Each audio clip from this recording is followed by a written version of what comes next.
don't give a damn about the whole state. That's an actual song. Sing it again. Why? Because I want to hear. That's awesome. I've never heard that. There's like a whole song about it. Well, give us the chorus then. We don't give a damn about the whole state of Michigan, the whole state of Michigan, the whole state of Michigan. We don't give a damn about the whole state of Michigan, because we're from Ohio. O-H-I-O.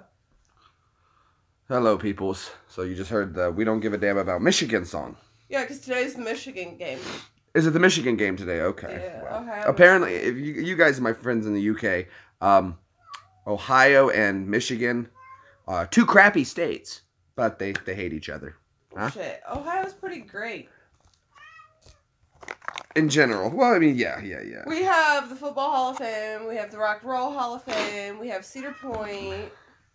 Okay, that's about it. What is high in the middle and round on both ends? Ohio. Ohio? Oh, that's funny. That's a good one there, Edwards. I like that one. Heard it. I like that one. That's a good one.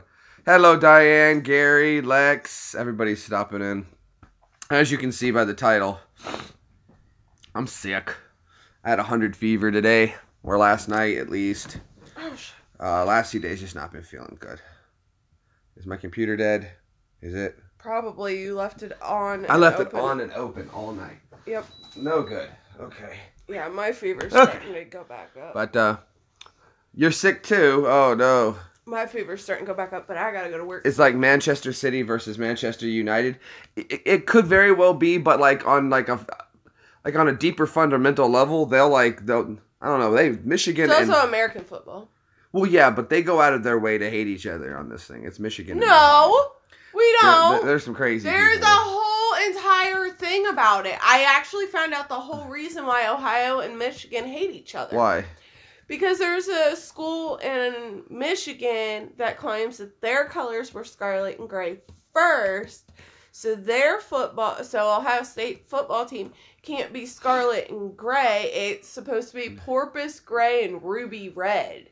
Porpoise gray and ruby red. Because we always said we bleed that scarlet and gray, but now we're not supposed to say that. As of like a couple years ago, they've made a final ruling on it. Yeah. And so it's bull. Everybody knows this as the scarlet and gray. And you just, after how many X amount of years, you want to tell us, oh, well, now you got to be ruby red and porpoise gray. It's just colored change names. They just put... Oh, guys, I had a lot of people talking to me about Rick and Morty. So I watched Rick and Morty. Great show. Well, not great, I would say, but interesting at least. If you like Doctor Who, and if you like, and I don't think Back to the Future. Back to the Future kind of deal setups, and I don't think people realize this, that on Rick and Morty, any kind of time travel, really. Well, not time only or space. Well, it's not only that, is that I noticed that if you take the names Rick and Morty, you can change them around to make it easily Doc and Marty. It's only 1 or 2 letter changes. And Doc and Marty, of course, is from Back to the Future. And it makes sense. Older crackpot genius, young kid I think that's being... really what they based it off Well, of. it looks like they took elements of... They started with the baseline of Back to the Future. What would happen if Doc and Marty were traveling around doing crazy things through space? But they also added the quirkiness and the time travel of Doctor Who. Well, the time travel was already involved, but I got or you not like... time travel, jumping, if you will. Interdimensional... Time and space, relative dimensional stuff? Time and relative dimensions in space. Time and relative dimensions in space.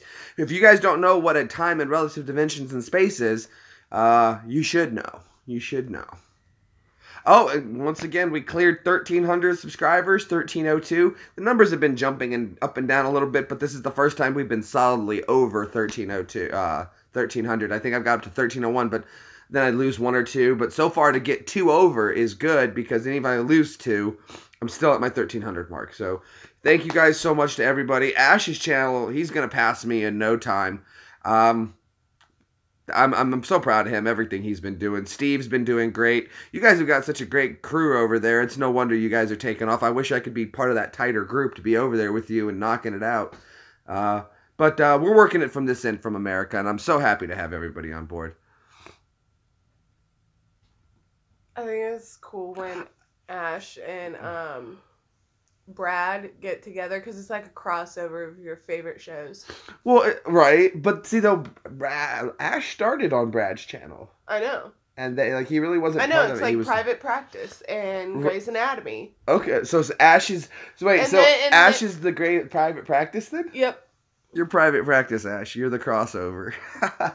He's the crossover who originated on the other channel. You're the does that make him the But people probably don't understand. That makes him the Joey show. The Joey show. When Friends split and Joey got his own show? I did not realize that ever happened. Exactly. No, because people know about Just Ash. Spin-off series, yeah. Oh, thanks to Clan Outing.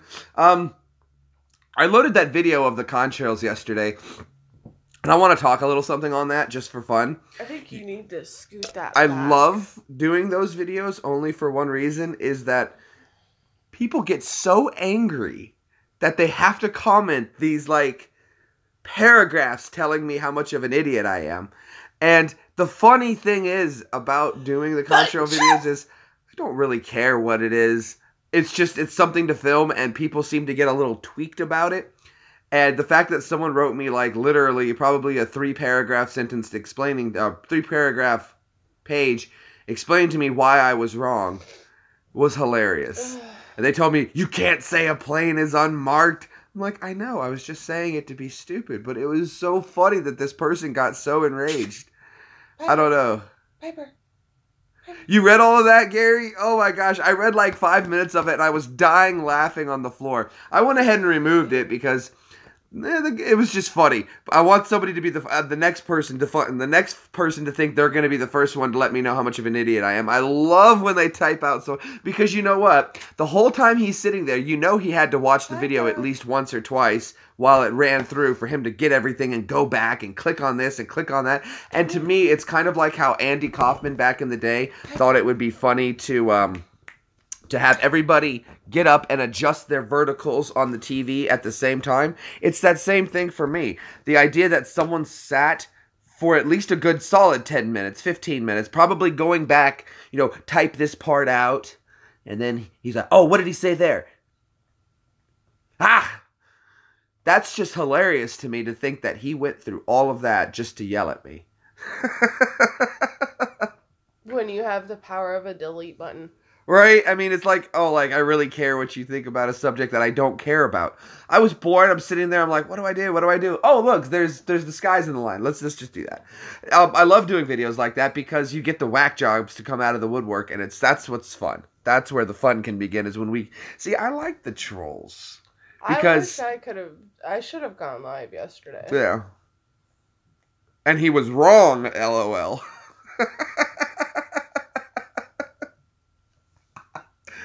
Oh, that was great stuff. I wish I would have put my turkey. You should. My turkey was amazing. We did Thanksgiving late yesterday, guys. Evie had to work, so we didn't get off in time, so. The cattail. Oh, is she over there? Oh. No, I'm not getting trolls. That's the problem, is I want them. Piper. They want to see the kitty. Well, she's over there. Piper. There is quite a bit of truth. Don't get me wrong, Edwards, that do I not think that there's something up there? Sure. But do I really care? No, because there's nothing I can do about it right now. So I really don't worry myself, but yeah, there's something going on there. But just to watch somebody get that, she was climbing, was she? Oh boy, I did not know that. Do what? She was climbing the curtains. There's truth to everything. She does that. There's truth to everything. What is, I don't know. If they say it's chemtrails and they're poison, I don't think it's poison because it would have worked by now. Maybe something with climate change. But the point is, though, is that there's really not a whole lot we can do from this end. So I don't stress it like some people do. I don't stress it enough to go into somebody's YouTube channel who just posted a short live stream and just waylay into it. Oh, well, here, you say hi to her yourself. Phil says hi. Your cousin. Hi, cousin. There we go. I enjoyed it too. Don't get me wrong, though. Like, I literally did watch the whole. Everything I said in the video was legit. You know, I did watch the whole sky go from being this pretty blue to covered in clouds. With the lines they made. I mean, I watched it happen, but I have nothing better to do. You'd be surprised how many people just don't go outside and stare outside and look at things. Look up Jeremy once in a has while. plenty of time to do that. Look up once in a while. Just stare out. You know what I look up into? The moon and the stars. The moon and the stars. I don't see daylight. So, yeah, so that's... Uh-oh. I see it when I go home. Why did I go... And it makes me want to hiss at it. I do not like... Oh, absolutely, and that's good that you do. It's really good that you do. Just because everyone tells you to keep your head down, head out of the clouds, eyes front, all that, just because people tell me that, I look up.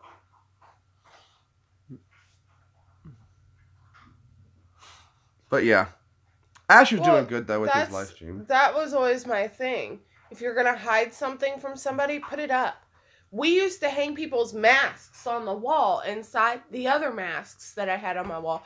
And people would never think to look up towards the ceiling to find their mask.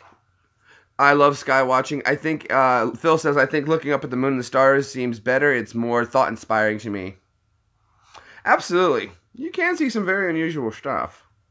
Hey guys, if you haven't already, please make sure you hit that thumbs up button. Remember, the more thumbs up we get, more people seem to be interested in the stream, and we want to get a nice big crowd going here. Now, George said I shouldn't cut my hair. Ash said I've got beautiful locks. I agree. But everyone keeps telling me, oh, you gotta cut your hair, you gotta cut your hair. Your mom, your friend, Steve, your sister. See, people's me. Oh, well, with the exception of you, it's people's opinion I value very little. You have to get your hair cut now. Why? Oh, yeah, iffy. Yes, I'll get a haircut. Your hair seems lighter, is it? No, I haven't dyed it. I do want to get it thinned at least. I think when I get a haircut, I'm going to have it cleaned up. It definitely needs to be shaped, if anything. Cleaned up, squared away. I'm going to leave a little length on the top, but I need to get it more squared away because right now it's growing like a rat's nest. It's just a straight up. It's getting to everything. So yeah, it's going to have to go. A little bit's going to have to go. For now. But we're going to re-clean it up. Get it squared away. Probably take a good... You know, if we got the length of this right here, I want to chop it down to about there. Take off all of this. Get it nice and evened. Straightened away. What, Evie? She's shaking her head. No, she's mad. She wants it buzz cut. She wants it back to military style, huh? I like a cleaned up man. Sorry. She wants me to go medium fade. I always said I would never, ever, ever be with somebody who had long hair. This isn't long. It's just curly. Jeremy, it's too long. Look, that look like. Have you seen my father? Have you seen my father?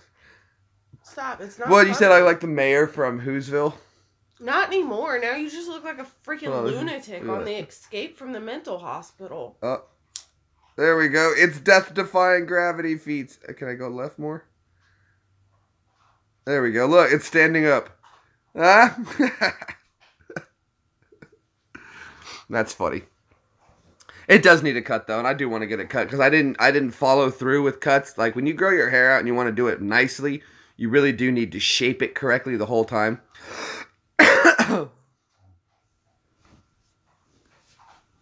Halfway down my back. Oh, that's awesome, Gary. That's awesome. Long hair. My dad used to have long hair, but he cut it short again too. Follow through means someone else here. Huh? If you say so. If you say so.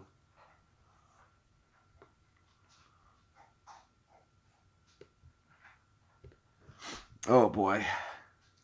You look jobless and homeless. Perfect. No one will rob me. Not funny. No one's gonna rob a homeless person. Not funny. I know. I'm gonna get my hair cut, I told you. And if you keep giving me crap, I'll only cut one hair.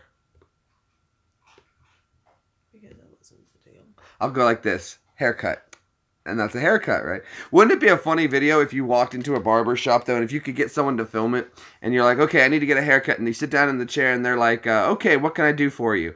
And you're just like, you see this little bugger right here? Lob him off. Gone. What? I'm like, yeah, I want a haircut. These. Get rid of them. $8. Hey, thanks, man, it looks good. And then just leave. That would be hilarious.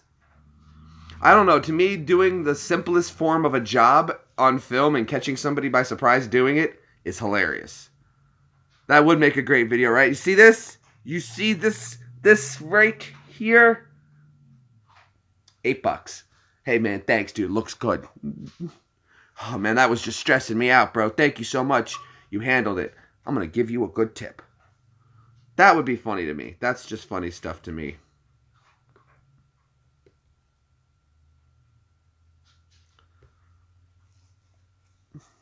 Make sure it's just a single hair. I'll have to get it perfect and be like, aha, you see? You see? Right, I don't know. Just pick one. Right there. This bastard just won't do anything. Get it gone. Get it gone. I don't know. That would just be funny to me. That's the kind of stuff I think is funny. That's my kind of humor. Forcing somebody to do the bare minimum amount of work for the same amount of pay. Wow. And usually it's the other way around because people want to do the bare minimum amount of work, understandingly knowing they're not going to do the bare minimum amount of work. Sell my locks on eBay. Yeah, right. There's a first dollar.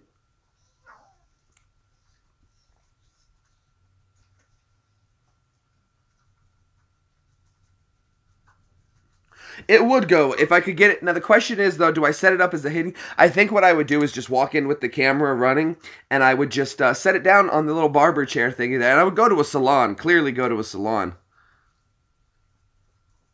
And I would just set it up, and then sit down, and she goes, what can we do for you today? That one. Of course, you know their reaction is going to be, excuse me? That one has been pissing me off to no end. That hair right there. That one. Get it out of here. I don't know, to me that would be funny.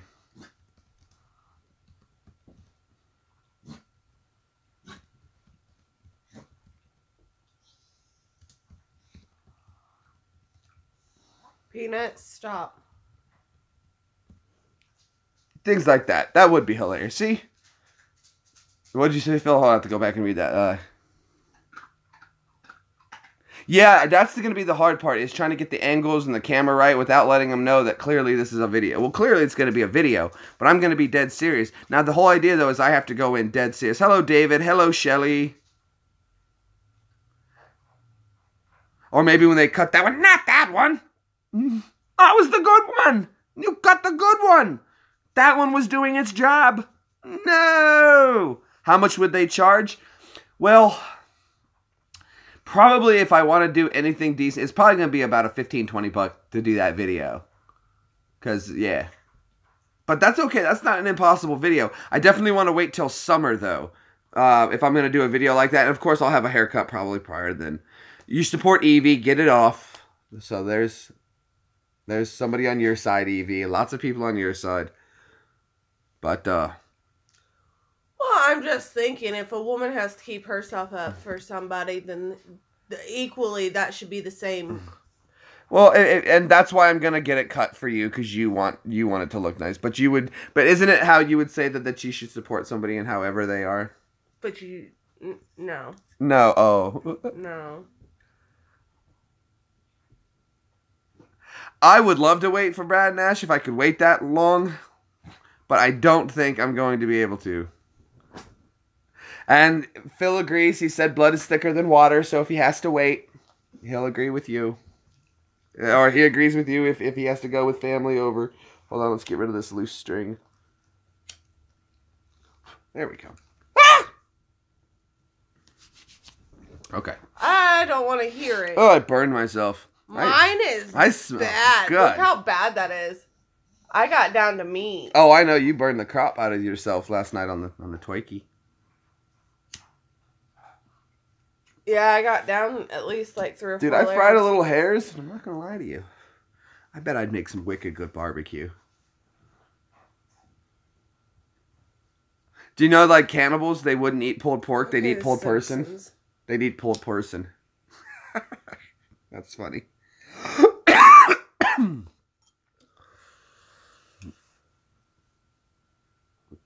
How's the poor people sandwiches? Oh, man, they got a good one. They got a good one.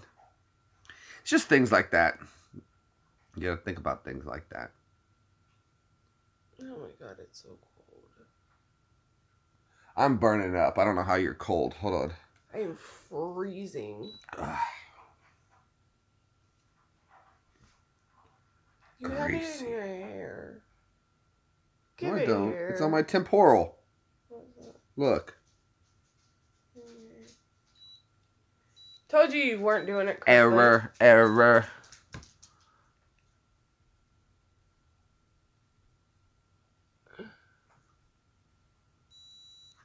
Nope, 98.6. Woo, the fever's back down. Tyler. You want to be a mod so bad. So bad. Why do I have a feeling if I make you mod, you're going to go in there and just start booting people? But you've been around for a while. You have been hanging out. Don't know you personally, though. Don't know you really personally. Could be a computer. Jeremy. I don't know. Maybe he is a computer. Maybe you're a computer, Tyler. Prove you're not a computer. Jeremy. Prove you're not a computer, Tyler. Right? Prove you're not an android sent from the future back to wreck my channel. Oh. What'd he say? No. How can I prove myself? That's just what a computer would say. Right. And you can't say, like, Skype or anything like that, Right. because they could come up with a whole computer animated person and you might not know the difference. If you went to a cannibal party and had finger food, it could be very odd. That would be very weird. Well, serving pulled person and finger food on the porch. Finger buffet. Peanut, stop. Oh my gosh, why is it so... Too bony. Oh, that's good stuff. I just don't imagine, though, like, if you fried an arm, it would look anyway like a chicken wing, or so. I don't know. It just wouldn't go as good with pizza. I don't want the meatballs. You know, when I was in the Army, we had a guy in our unit, and he was talking to Sip and I, and he tells us, he goes, you know, the island I came from, he was an islander, Pacific Islander. I knew a lot of Pacific Islanders in California, actually. But his Pacific Island, they said, he told us they only gave up cannibalism 50 years ago. And dude, I'm looking at the guy like, what? And when you really think about it, the guy was probably about 30 years old. So that means in his grandfather's lifetime, Rocky Mountain oysters, oh, no. I would never. I don't have a desire to eat those. I would try them maybe once, but I don't know, man. This is very true. That's true. That's logical thinking, Tyler. Just like a computer would. The leg for me. I don't know. If I had to, like, cannibalize a person, God forbid. Wow, this conversation's going to a weird place. But okay, we're there. They always do with you. As odd as it sounds, one, I don't think I would feel comfortable if it was a male.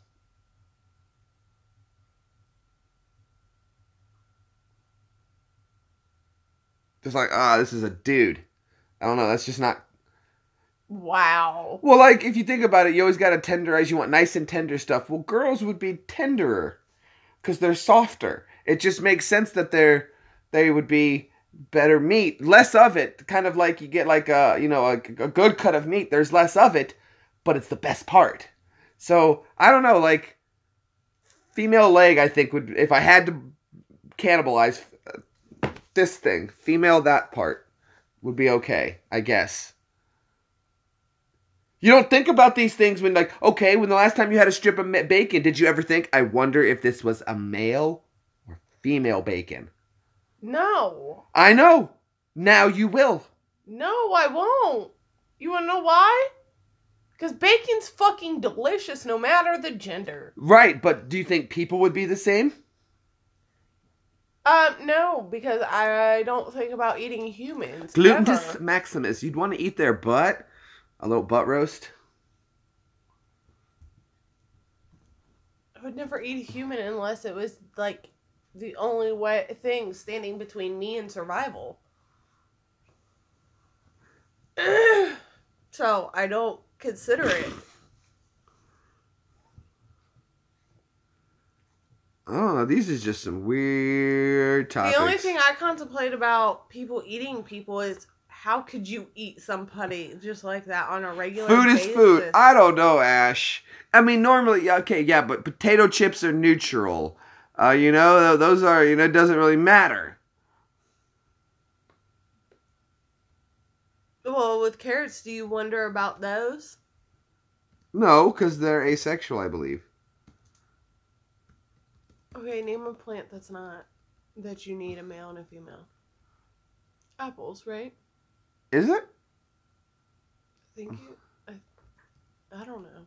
Fuck.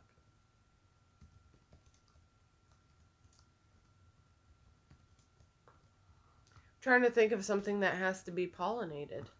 An apple tree would have to be pollinated. I guess so. I don't know. That's just, see, now look at the conversation. The apple tree is asexual. I thought so as well. And here's something for you. If you guys like avocados, I love avocados. Avocados aren't naturally formed in nature. You actually have to take an avocado tree, graft it onto a certain fruit-producing tree, and that's how you grow an avocado. That's why. Yeah, that's becoming, like, regular knowledge now because, there's, like, a huge surge in avocados. I don't know what is wrong with you people. Avocados are gross. So is guacamole. What? You don't like guac? I hate guac. How do you not like guacamole? I love guacamole. I love avocados. Do you guys like avocados? Because what I'll do with an avocado is if you get a nice ripe one, I'll split it right down the middle and just get a spoon. And that's delicious to me. Nope. Couldn't do it. The corn thorn has a female plant and a male plant. Oh, marijuana. Marijuana has a male and a female plant. And guess which one's better to consume? Female. The female. The female. Thank you. We all missed the simplest one. Everybody knew that. Everybody knew that, but we didn't think about it. So which one's the female on the corn? No, a corn thorn. It's a different type of corn, I would imagine. It's probably not the same thing. Boom! That's right. Jay comes out of left field with the victory. Spot on. That's what I'm talking about. Okay.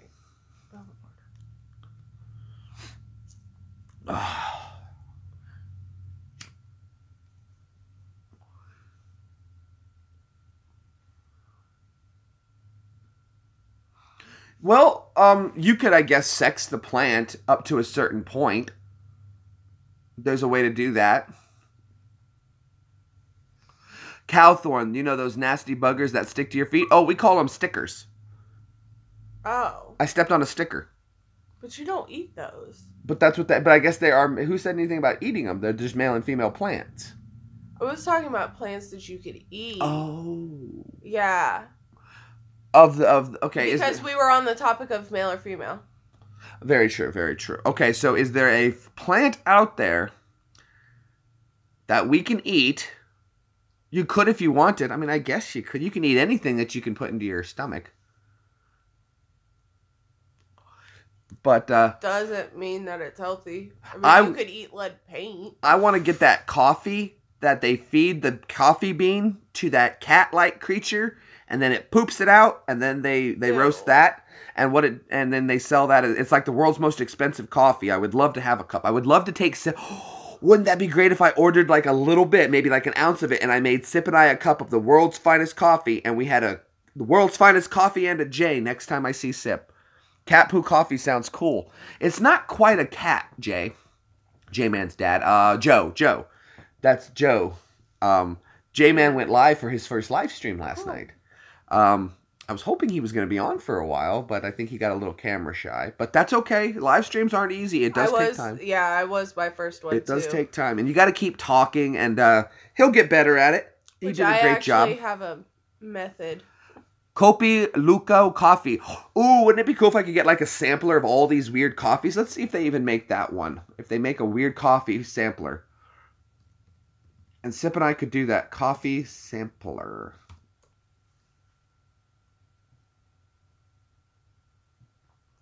Best of Baby Boca Java gourmet coffees. Do like a coffee gift. Cat poop coffee. Let's see what this is. Amazon official site.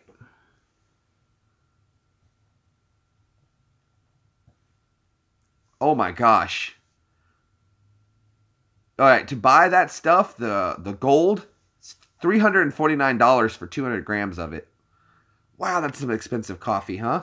Yeah.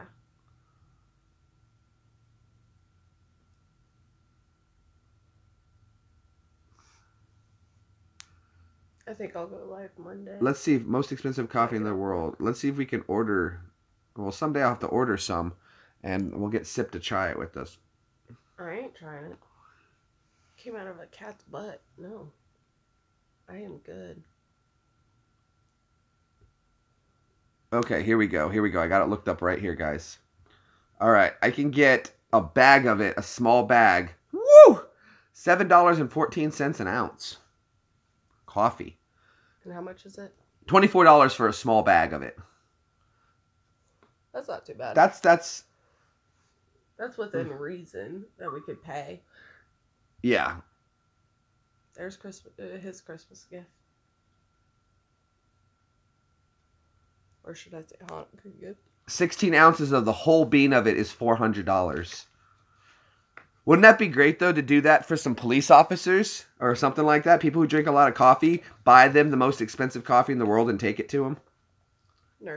Nurses, or go to yeah, that would be great. Setting up people with the world's most expensive coffee in their coffee pot.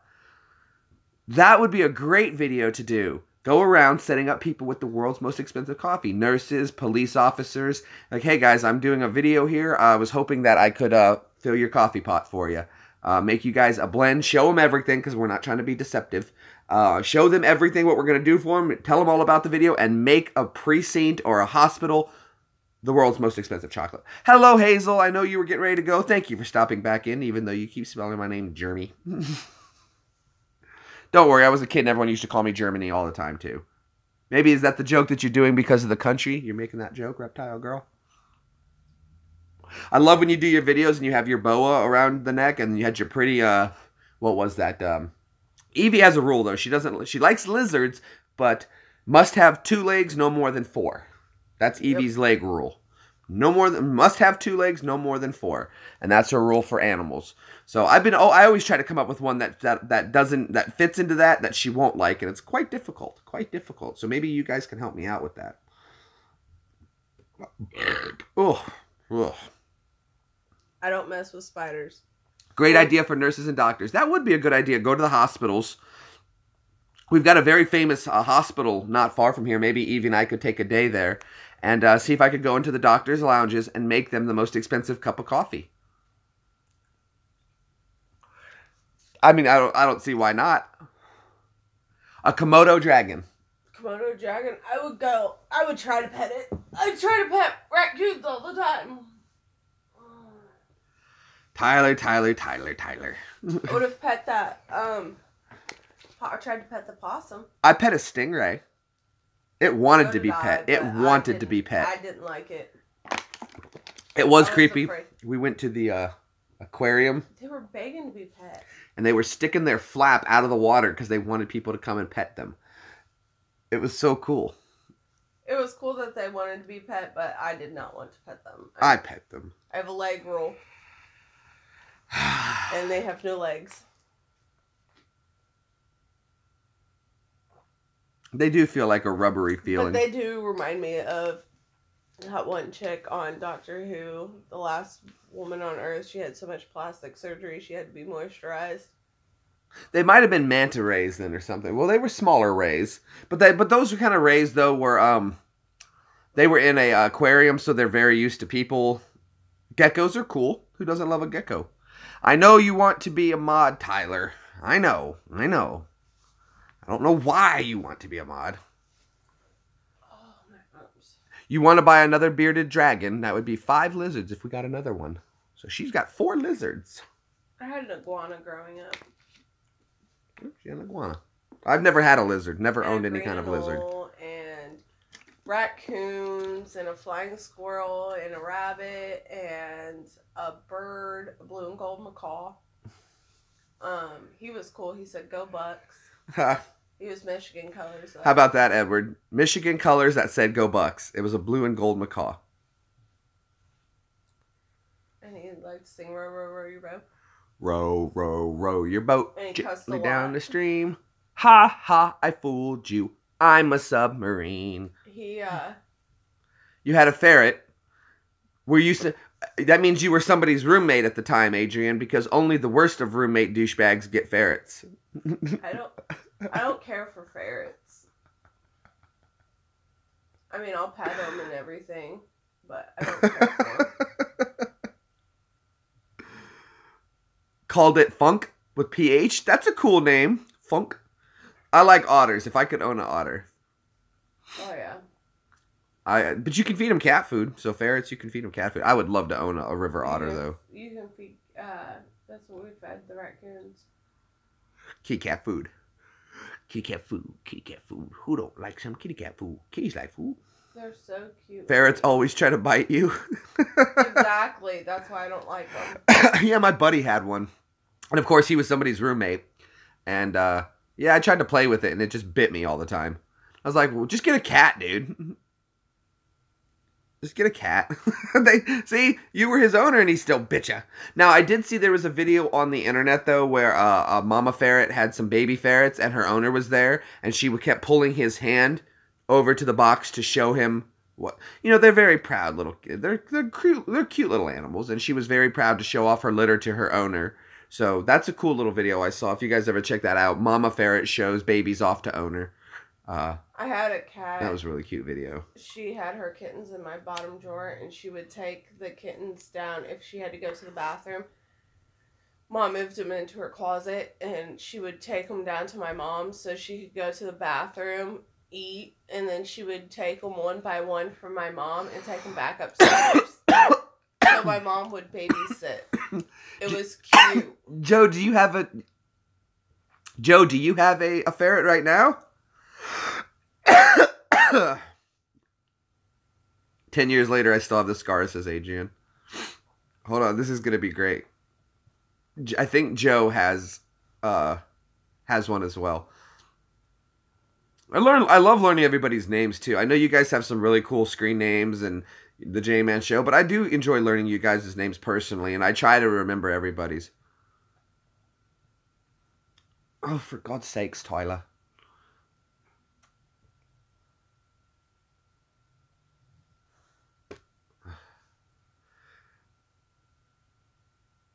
Never say I never did anything for you. You did pester me. But if you do a bad job, I'm going to remove you. Fair enough?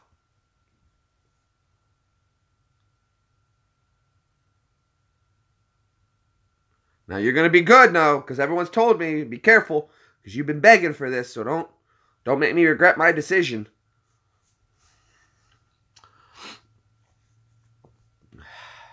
Tyler does come to all my live streams, I must say this. He does go to all my channels, and he's liked a lot of them, and he's thumbed up a bunch, and commented on quite a few, so...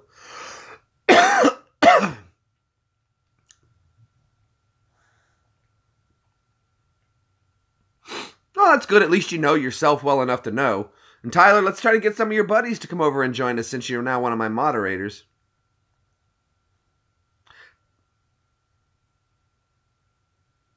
Is he already going through banning stuff?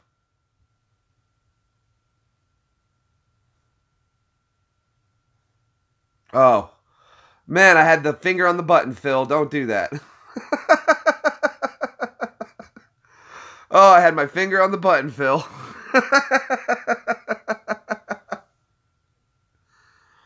Oh, you had me scared for a second. No, Tyler's been a good guy, so.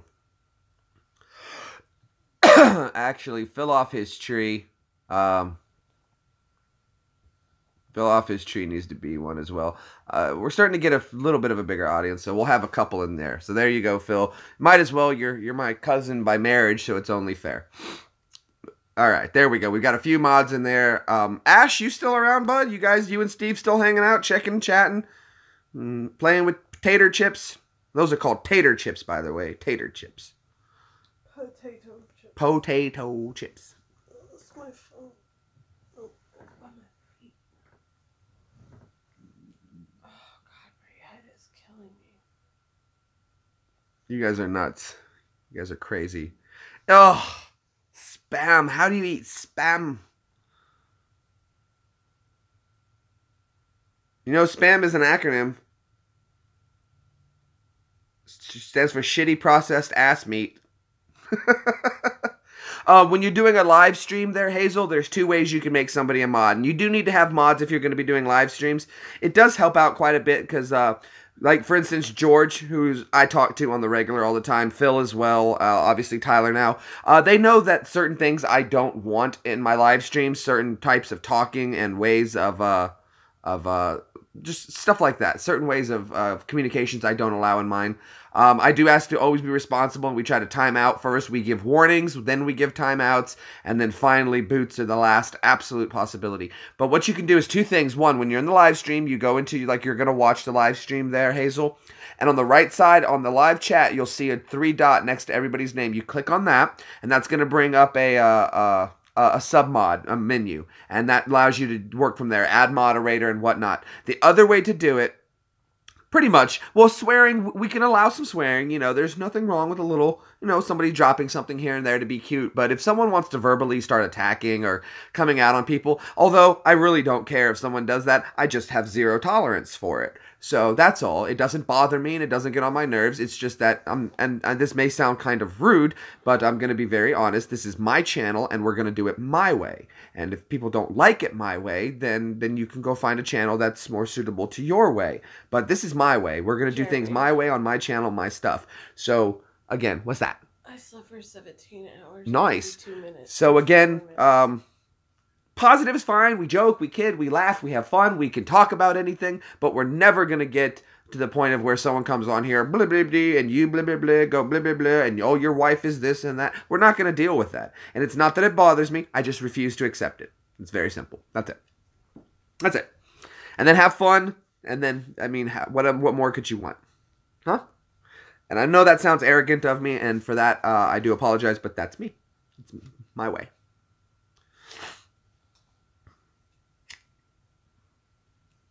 But that's why you have moderators. Okay, if it doesn't show on your phone, what you need to do then on this, Hazel, is you need to go into your actual internet browser. And from your internet browser, go into your Creator Studio. From your Creator Studio, go into, I believe, Community.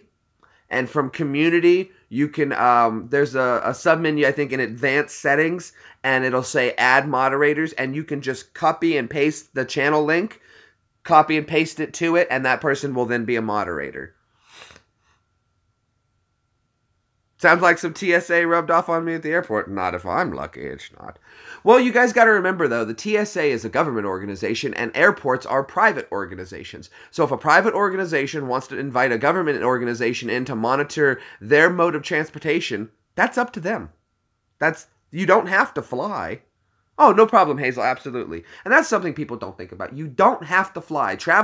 Air travel is not a guaranteed right. Travel is, you can walk, you can drive, but air travel is a private organization. That is a private airport. And when you're doing something somebody else's wants with their business, part of the agreement we all come up with is that when I'm there, I'll follow your rules to an extent. But, that's their rules. It's dumb, but it's their rules. Why would you be banned, David? I don't think so. No one's banned you, David Beach. No, not at all. Oh, I'm so sorry. Was I ignoring you, Dave? I was just in a rant. I was talking. David's here. Hi, David. Don't want to miss that. I'm sorry, Davo. I missed you. I apologize, buddy. I would never intentionally ignore anybody. I'm sorry, Davo. Davo Supremo. I get caught up sometimes in the moment. I'm never ignoring anybody. I'm always trying to talk to everyone. I just get lost in the sauce sometimes, and I get on a rant. And some things is I want Tyler just was he's been around long enough and asking so much to be a moderator, and I just wanted to go over things with him to make sure he understands what I expect of my moderators. Again, no one's putting any pressure to be a moderator, but these are just certain demands I have. And how I would like everyone to conduct themselves. And I wouldn't even say it's the TSA that probably rubbed off on me. You're absolutely right. A government organization did rub off on me, but it wasn't TSA. I would definitely say it was the military and a way of conducting yourself. So, yay.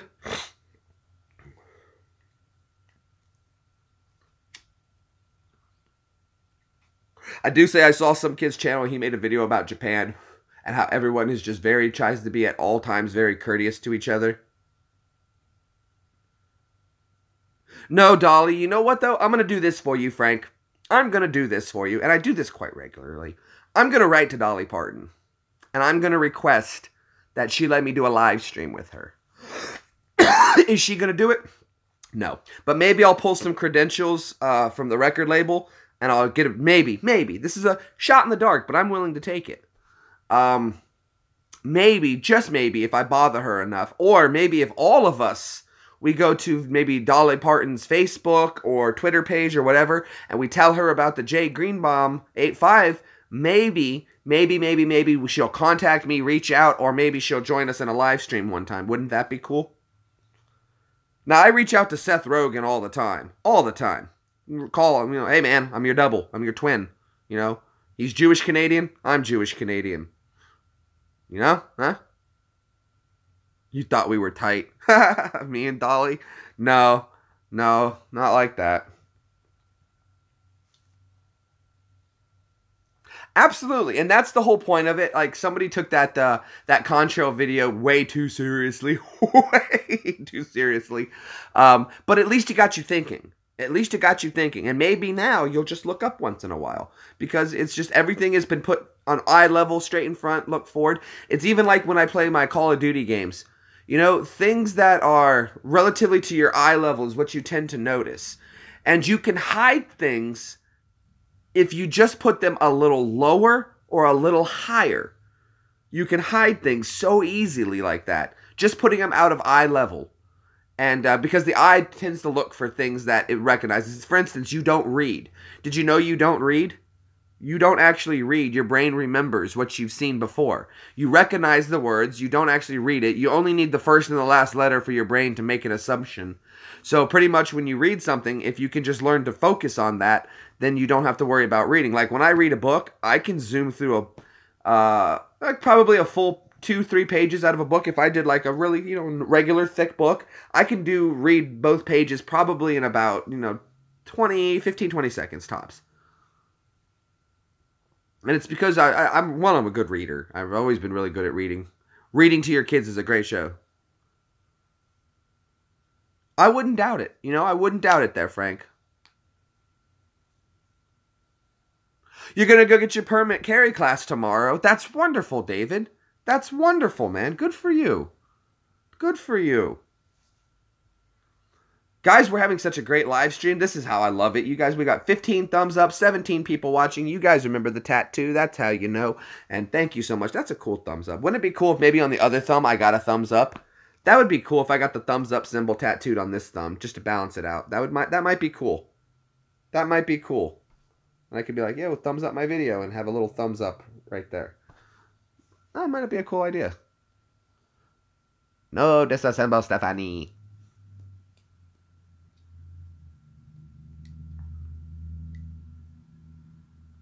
It's great being 6'2" and 5'4". It's easy to hide stuff, right? You got the top covered and the bottom covered. Johnny 5, no disassemble, Stephanie. Input, more input. Johnny 5, I wish I could read. I've seen people who could just go, huh, That's the kind of reading I wish I could do. Mine's not quite that fast, but I can read at a very, very fast. But it's a lot of fun. And I can speak just as fast as I read. So as I'm looking at something and reading it, I can read it and speak it at the same time clearly, and it's great. Well, do you know my Audi A7? No, I don't. I don't think so. The contrail you debunked of the Aurora Plane secrets. Now, is that the contrails of the Aurora Plane or all contrails? Or Aurora Plane secrets, as the normal planes make the same pattern? Well, of course they're going to fly some of the same patterns. Some are contrails and some are chemtrails. Now, I've seen airplanes flying almost at the exact same level. The higher up is where you should see the contrails coming into play. Coming in behind, quickly disappearing. Quite normal. Now, someone was saying, though, that, oh, well, the different altitudes. Yes, but the lower the altitude, the least amount of time it should stay. It should stay even shorter, because what is contrail? Contrail is simply ice crystals that have formed on the wing from moisture condensating on the wing, forming ice crystals in behind, and then they quickly evaporate and turn back into water vapor. That's exactly what it is. Higher up, less oxygen, colder, so it's able to form. The closer down it gets, though, to the Earth, it's going to be warmer at normal air pressure and normal air temperature. They should dissipate faster, but they don't. They sit and they spread, and you can watch the wind currents affect them. Okay? Moisture in the air like that would not stick around. It would not. And, I don't have a degree in it.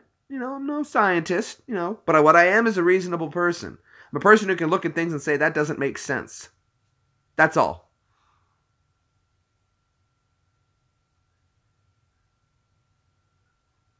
Well, of course, but see, the anything coming out of the back of an airplane, though, Phil, airplanes don't put out like gases out of the back that you would see. They don't have it like when a jet burns fuel. There's no visible exhaust.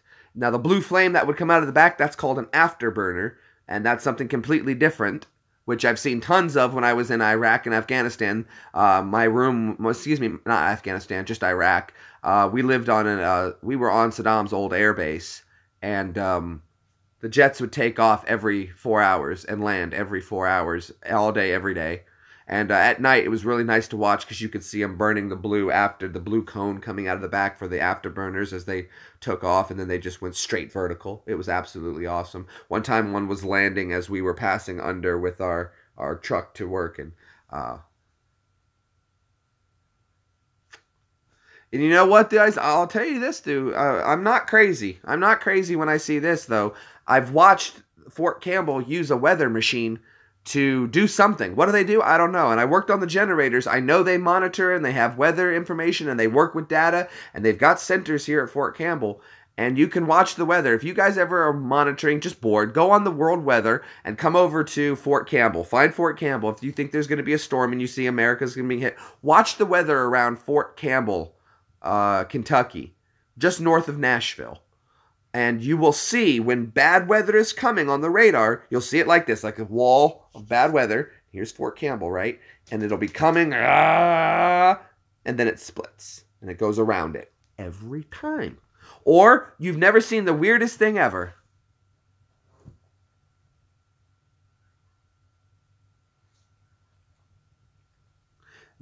Hello there, UK Adventure Cycling. Glad to have you with us.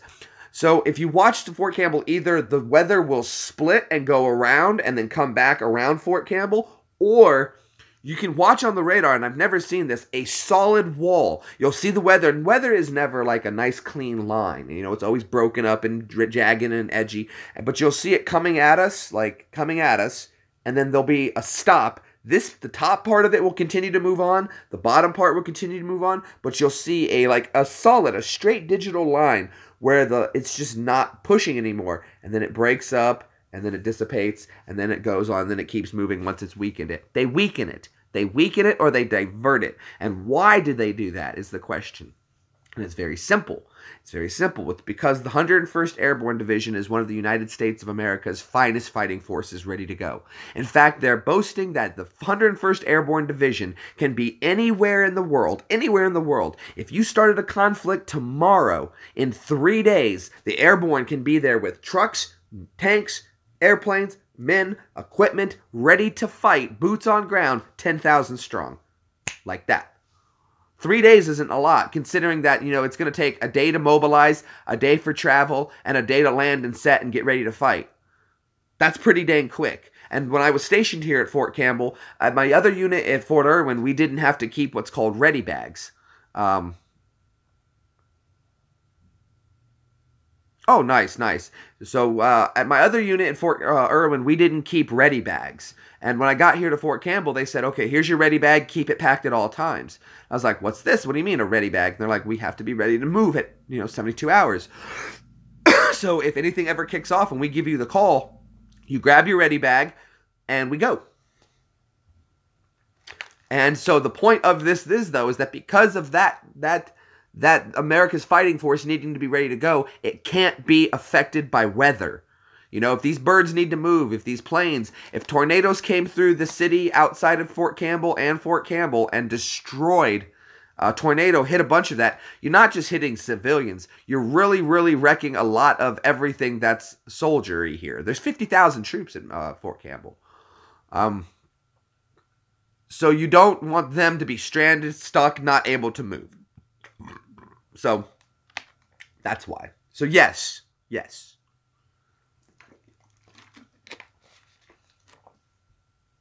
HAARP weather manipulation. Absolutely. I see the radar come on. Whenever there's a bad storm come on, you see the radar turn on. See it all the time. No big deal. It's just the light. They put the antenna up, the light comes on, and they're monitoring the storm. And then when it passes, light goes off, antenna comes down. Every time. See, though, they just don't count on people noticing these things. But I've lived in this town when Fort Campbell was not huge and impressive. And now I'm here where this is one of the fastest growing cities in the United States. And, but I've been here when it was like a hole in the wall. And so I pay attention to all this stuff. It takes a long time. What they don't count is someone being observant. One, you have to be observant. You have to be very observant. To be observant. Okay, so think about this then, Phil. If you can heat up air with radar for like microwaves, and there's a storm coming, and you heat the air up here, you can pull the storm. You can pull the storm. You can pull the storm by heating up a different, just, hot to cold. Move from hot to cold. Storms can move, pull heat different directions, manipulate heat, manipulate weather. So it just makes total sense. I don't know. We're going to get off that subject. It seems like we're kind of losing people.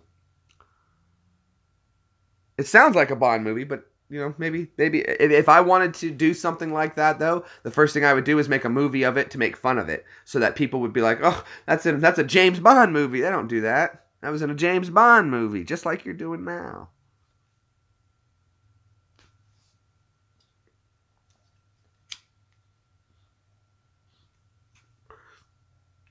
Something to think about.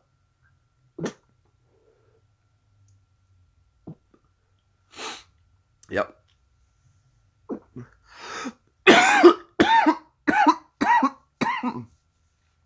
Oh, do you? That's cool, Tyler. Did you add me on Twitter yet, Tyler? Tyler Kearney. I thought you were 14, Tyler. I thought you were a young cat. Maybe I'm wrong. Coming up on our first hour, guys. 16 people hanging out. 16 thumbs up. Wow, guys, I can't believe it. Thank you so much. David Blakely's still here. Cough to get off. Absolutely. What was that one? It was, Let's Make a Dope Deal, right? With Cheech and Chong. Hey, thanks for having me on, man. And they're like, okay, here's the final question. How many pounds do you want? I want to bet it all, man. He's going to bet it all, folks. Okay, the question is, you have 7 Quaaludes.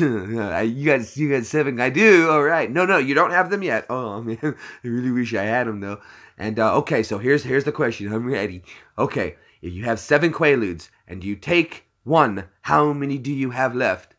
It'd be 5, man. 5? How did you come to that? I never get off on 1 quaalude, man. Hold on, let me check with the judges. Judges? Ding, ding, ding. Yes, the judges agree. Day 2, do not get off on 1. 7 minus 1 is 5 quaaludes. Got some speed, man. Hey, thanks, man. I've been beating my balls off in a ditch for a week, man. Well, you got a little speed, man? No, you got some speed, man? No, I ain't got no speed, man. I'll tell you what I do got, though. I got a joint. Oh, you gotta fire it out, man. You'd be surprised, like, in the Army, when we had to do guard tower and stuff like that, this is what I would do. And as long as the guy kept his eyes forward, one person watching, and I'd be on the radio or something like that, I'd just do stories and jokes for us to keep us awake. So, like, you could have a whole TV right there at your display. Just tell me what you want, and I'll do my best. That's what I always did. So, I was never serious in the Army, man. I mean, I did my job, and I always did it to the best of my abilities, and I gave 110%. But I was there to do what I needed to do, and it was a means to an end. And but I'm always going to put myself into 100% of everything I do, but I did it with different, for my own reasons, but, you know, if I was going to be there, I was going to do it the way I wanted, and I had fun.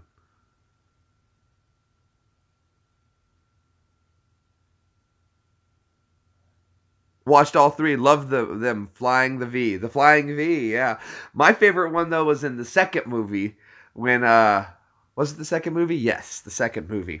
And they're going up. Of course, you know that they were doing the Miracle on Ice thing with the Junior Olympic Games. All they did was just take the Mighty Ducks and apply it to the Miracle on Ice situation. But I do love when they were doing the flying V against, like, the Russian kids, and they just smashed through the V. I was like, oh, no one thought to do that.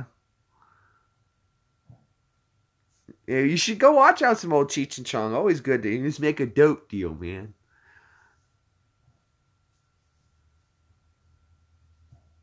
Oh, well, David, thank you for your service, man. I really do appreciate it. Thank you for setting all the groundwork for us.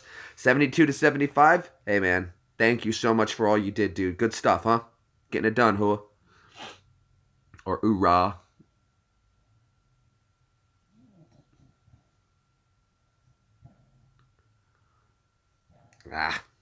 Ah.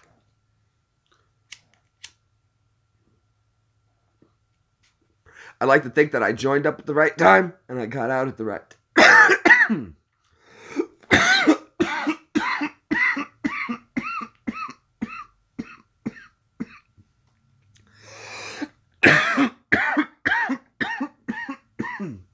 Because I am never late or early. I arrive precisely when I mean to. Can I tell you guys something weird I like to do in the car? I like to calculate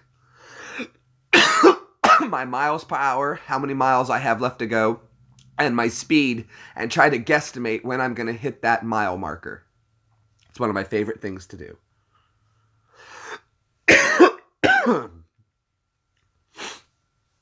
And then this is while I'm driving. I like to do this while I'm driving. Try to guesstimate. If I'm going this speed, and I need to go, I hit a mile marker, what time is it going to be when I get there? It's one of my favorite things to do. Right? I'd go back. I'd go back again if they'd let me. I don't think the mind is willing, David, but the body isn't there anymore.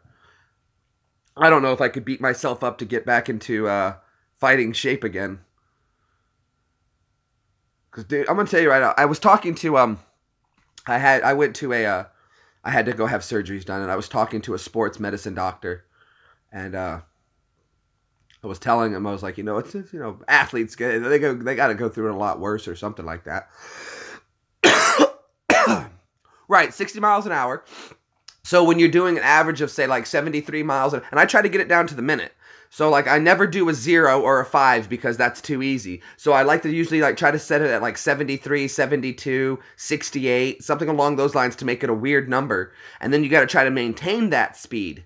And then and then try to say, okay, well, I want to go, and then make it a weird odd number. I want to go 17 miles. What time will it be when I reach there in 17 miles? And then just do the calculations. It's a lot of fun. It's a lot of fun. There's an easy little formula I came up with it, but it doesn't, I don't know, it's hard to explain, but it works for me. Counting cards is something I'm also good at doing in blackjack. You don't count the actual cards. You assign a value to them, and as long as you can add +1 or -1, you can count and win at blackjack. Everybody can count. It's the simplest thing in the world to do. Usually what I would do is when I would take a trip to Vegas is I would go to the specific one casino that I know that I can play there and wouldn't have an issue, and I could have the single deck. I like single deck because it's easier to count, because then you don't have to divide by the number of decks. And that just gets a little more complicated, and you can go through a lot more money waiting for a decent hand to come around. But usually what I do is go with like $100, $200, sit at a table minimum. Just bet the table minimum. Don't touch anything.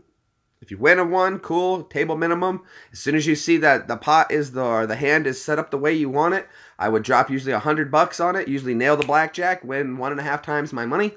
If the pot was still warm, maybe put a $50 bet on. If I lost that, walk away. If I win, then walk away. Either way, we're walking away. Pick up an extra couple $100, and then, that's your dinner covered, the gas, most of the hotel. Night's paid for. So I don't mind when I go to somewhere working a little bit if it means I can earn what I got for free. Earn. I earn it, though. I work for it. It's like my gaming stuff. My gaming stuff, I've maybe spent cash out of pocket $100 on all of that. Maybe now 150 tops. But I'm sitting on at least $1,500 worth of stuff. And all that came from was I wanted it. And I was like, well, I want it, but it doesn't fit into my budget to buy this stuff. So how do I get it? So I just took a little bit of money, a couple bucks, and I figured out a system to work it. And I worked it for about 4 months, which was my time. What is time? Time is money. If time is money, then my time is worth money. And if I make my time into money, then it's money. So I did that, and I worked it until I got everything I wanted for free. Well, it wasn't free. I turned my time into that. But when I look at it relatively now, my time was definitely worth it, because that time is here and gone, but I still have my stuff. Although I don't care about stuff. If I needed to get rid of that stuff in a heartbeat needed to, it wouldn't bother me. It would be nice remembering the memories that I had it all again and I got to play it. And yeah, everyone's being great. We're having a great time. Good stuff. Keratomyelitis. I don't know a whole lot there. And I love that you did it, and now for something completely different, and I love it. So tell me about that. Tell me about those, David. Teach me. Teach me, Daniel. Davidson. Kratom. Oh, K? Special K? Is that what you mean, Special K?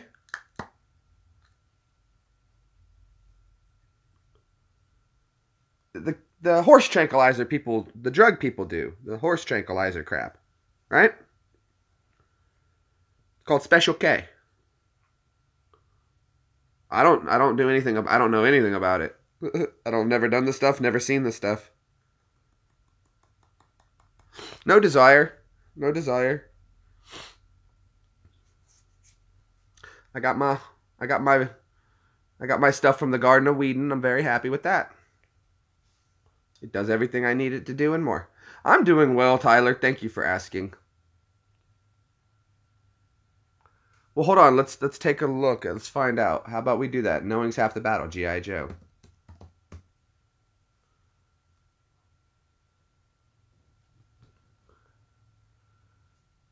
Uh-huh.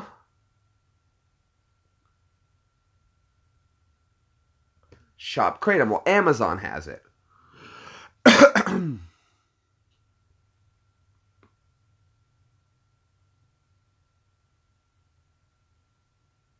I don't know. Is it hold on a second. It looks like, is it a pill of some sort that you take, or what is kratom and what does it do? The leaves of kratom have been used as an herbal drug from time immemorial by peoples of Southeast Asia. It is used in folk medicine such as a stimulus at low doses, a sedative at high doses, recreational drug, painkiller, medicine for diarrhea, and treatment for opioid addiction. Can you get high off of kratom? Additionally,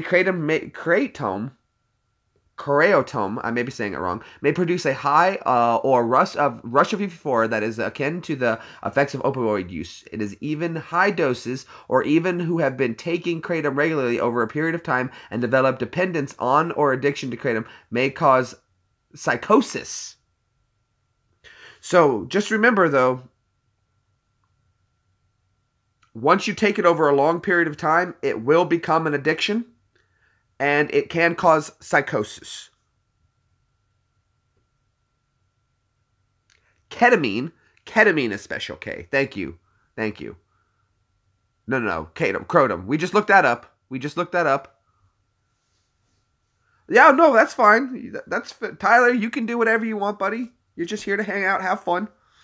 My moderator again, dude. Don't take this moderator role too seriously. It's not that big of a deal. Just that if you are here and someone says something stupid, just step in for me so I don't have to stop what we're doing to deal with the idiots. And of course, you know how to deal with them. Hey, man, calm down, chill out, relax, take it easy. That's not acceptable. Hey, man, you need to stop that. Time out. We put them in the corner. And I'll always back you guys up no matter what. If you do something and you think that it needs to be done, you have my support 100% no matter what. Okay? Period. I used to tell people that in the Army, too. When we would go out to bars, I'd be like, listen, guys, if we get into a fight, if any one of us gets into a fight, I don't care what you did. I don't care what you did or who you did it to or what anything. I'm going to jump in and fight for you. But if you did something stupid and caused me to get into a fight, then after we're done the fight, then I'm going to kick your ass. Hey, Salty Gamer, what's going on, man? How are you doing, buddy? Thanks for stopping over and hanging out with the live stream. Not playing any retro games right now, bud. But still hanging out. Now that I got the Super Nintendo, the SNES 2, I've got to get a hold of a copy of Link to the Past. Zelda, Link to the Past, I think is still one of the greatest ever made Zelda games ever.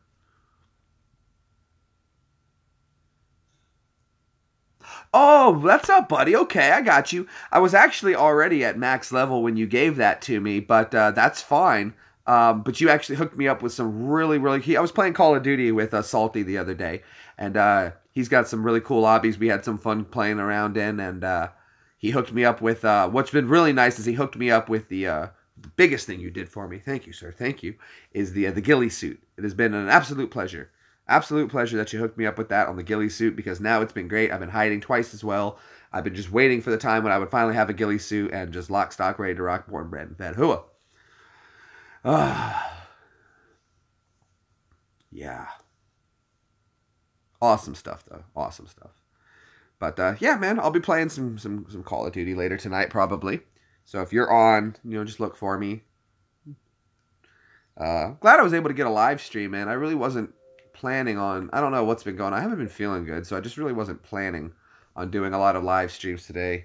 And but since I jumped on, which was really bad, was it didn't show me that Ash was on live stream. I just happened to turn on. You haven't played Zelda in years. What was your favorite Zelda, Adrian? So I saw Ash was on only because I turned on YouTube. I was like, oh wait, there's Ash. And then I went into my computer and my phone to look at notifications to see if it popped up, and nothing. And I was like, what? So I had to just type in his name, searched him out, just Ash. Joined the live stream. So glad I did, because I think we've made a few new friends in here, which is awesome. We've got a great group going on. 15 is usually a way higher number. This is usually the number I strive for, and thank you guys so much to have everybody here. 15 people here to hang out and chill and chat with me. That's amazing. Top notch. Good stuff. You guys should be very happy and proud of yourself. Your notifications have been slow? That's what's up. It's been happening to me too. You guys get ready for Christmas, though. You guys ready for a holiday season of Christmas and joy and merriment and all that jive, turkey? Yeah, I think we did spike up to a while ago. We had a decent spike. Hold on, I'll check and find out. That's good. What did you guys think of that video of the bloopers from, I know Gary saw it, and he saw the one. Dude, I died laughing when he goes, can I feel it with piss? I died laughing too, so don't take it as I didn't either, because oh my gosh, man, that was so funny. He even called me and texted me. Sip even commented on it. He thought it was funny that he said that. And that was just like a blooper reel. I've got some other stuff. And thank you. Well, I appreciate that video. That was just leftover junk material. I was like, man, I got nothing left. But I was like, everybody seemed to enjoy Sip so much. I do have another video I can make of us. We went to the store to buy all the stuff to make the magnet fishing rig. And if you guys want to see some more of Sip doing that, we can. I can load that up. And again, it was just my junk leftover stuff. And, you know, there were scenes from stuff I was like, well, I don't want to use this one, or this video is already too long, so I'm going to pull this part out. Okay, so let me go ahead and start off for you. First off, there's Zelda, the original. There's Zelda 2, Link's Awakening. There's Zelda, A Link to the Past. There's Zelda, and I'm just doing the main ones, not Game Boy or anything like that. Then there's Zelda Ocarina of Time, Zelda or Majora's Mask. And then I believe it is Windwalker, and then it's the Four Swords, and then there's one more in there. I can't remember the name of it. It's kind of cartoony. And then there's Breath of the Wild, and oh, that's the new one. And then before that one was Twilight Princess, I think. I've never played any of the new ones past Ocarina of Time. That's when I stopped. I don't like games. I think that was probably the best one they made. All these other ones are just, it's starting to become too much of like Fable. It's turning into a giant Fable, free roam kind of game. I liked it the way it was. It was nice and in a nice, clean, convenient package. And they kind of, He ruins it. Stupid filthy hobbitses. Ocarina of Time, yeah, that's the best one. I play that one live. Go check out some of the old gameplay on my channel. I'll probably do that again too. Problem with that one though is that I get demonetized every time I play that one, because the problem is that Nintendo is very, very, very strict on their media, and fortunately for me, they don't like me playing their music on my live streams and making money. And I know it's not about the money, but this helps me do the things I want to do for these videos. So unfortunately, like that, it's kind of difficult. So thank you, Joe. I appreciate it. All right, David, will you have fun? Go enjoy the drones. Check them out. Have fun. All right, Tyler's going to be here for a little longer. Thank you so much, Tyler. But, yeah, dude, I just thought... It was fun, though. That geocache was very much unexpected. We didn't expect to find that. We were just walking. Sip said, he's like, dude, I've been past this wall a million times, and I've never noticed that. And I was like, really? He's like, dude, it's just, it's just one of those things. I never come down this way because, I never come down this way. But I've seen this wall. I've walked past it. I've looked at it.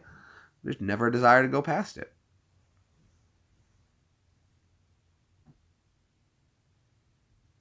You would think so, right? By me playing their game and people getting to watch me play, I'm not gonna lie to you. I had my basic Nintendo for a very long time and I never got into it. But then I started watching other gamers play games, and it reminded me of all the cool systems I had when I was a kid, and I went back out and bought them again. And you would think that would still be good for a system, and you would think it would be good advertising for them. Hey man, here's another person who enjoys our game, showing people so much that he enjoys our game that he's willing to invite his audience to watch him play our game. Wow, what more could you ask for? And what does he want out of it? He wants pennies. Pennies in a jar. Pennies. And we get all this free gameplay advertisement. Logos everywhere. Everything for everybody. Pennies.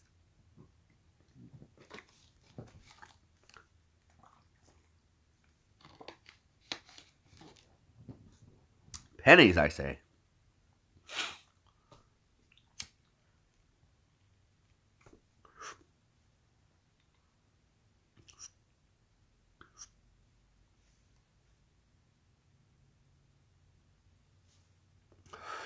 I've been in the Knight Rider car when I was a kid. We went out to Universal Studios, and I got to sit in the kit car. And they have someone there with a microphone who would be monitoring when people were in there so they could talk to you and stuff like that. She is. He won't let me drive her. He won't let me drive it. Because he knows that if he puts me behind them, I'm going to make that... He drives that car. I can drive that car. So he doesn't want me to drive it because he knows I'm a mean machine. Plus, dude, I'm not going to lie to you. I'm going to tell you this, and I'm going to be the first one to say that I called it first so you guys can remember. Nintendo is done. Nintendo is done. Watch.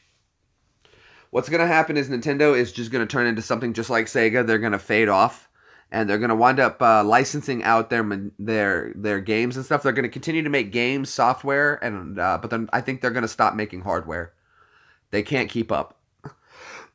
They're not keeping up, is what I should say. And if you think about it, you got to look at the history of Nintendo, and I think that I think Nintendo, when they say, oh, our sales are through the roof and they're doing all of this and that, and they're sold out of the Nintendo Switches and they sold out of this, that, and the other. 300 horsepower? Exactly, he does. He doesn't know how to drive that car. You don't know. The problem is, though, is that I don't want to drive that car in Boston because, one, the driving there is insanely retarded. People are crazy. I couldn't imagine. I can't imagine driving like that. But he's got a car, though, that if I was driving that car and he would allow me to open it up, I could get some road rage and get in there, too, and show him. That road rage was pretty funny, too, though. It is big. Adrian, how old are you? Just out of curiosity, because do you remember, though, is retro gaming, I don't think is big. I think what it is people that are our age, and I would imagine you're probably close to my age, Adrian, that it's not that retro gaming is big, it's that we're getting to be the age of consumerism at our age, and that's what we would buy, is people buy the stuff. Like, when you think about it, when you hear about people who were like in their 40s, 50s, and 60s and whatnot, okay, so you're close to, you know what, though, I'm a little bit of an older soul, so I understand that. So retro gaming you got to remember, though, retro gaming wasn't retro gaming for myself. It's just games. This is what I remember. I remember these games. This is what I grew up on. I got my first my first Nintendo in 1988 or 89. So I was 3 or 4. Prior to that, I played Atari like a beast when I was a kid. So, and I was good. I used to kick my dad's butt in Mega Mania, Pac-Man, Adventure, Missile Command, Tanks, Joust. We had Burger Time. So I beat my dad in all of these games. Skydiving, my mom and I played skydiving when I was a little kid. And I think what happened was, too, is that my dad would go to work, and when my brother got to a certain age, he was a little older than me, he went to school, and it was just me and my mom hanging out at the house. Now, what's something that we were both interested in is that by the afternoon, my dad would always come home and play games at lunch with me, and I'd play poker with my dad, or I'd play Atari with him. And then I'd play Atari with my mom because she liked Pac-Man and skydiving. Those were the games she liked. And Mom wasn't bad competition, but she was practice. And when Dad would come home, he was my competition, but I could bury him. And his excuse was that because I was a kid, I got to stay home and practice all day, which I guess technically was true. But so I grew up playing video games, and my cousin brought me that one. Is right. It's just old stuff. The stuff you remember, all of this stuff coming out, though, which I think is the greatest part, though, because I wish I could have been alive to have not just been born in the 80s, but I wish I could have grown up or been able to do something in the 80s, because you guys don't get that the 80s was a cool time. It seems so cool. Everything cool was happening in the 80s. It was a cool time. Technology was booming. Startups were going left and right. People could build stuff in their garage and make millions. Fortunes were everywhere. The economy was doing well. Little to no wars in the 80s, like what, Grenada? Good times. Everybody was doing great in the 80s, it seems. The music was fun. Hey, you take it easy, Tyler. Thank you so much, and I appreciate you doing everything, man.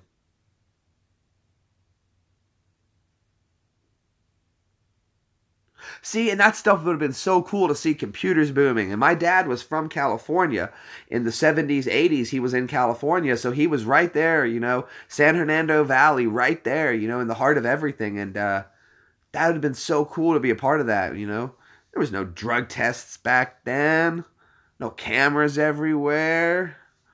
Cars were fast, guzzling gas.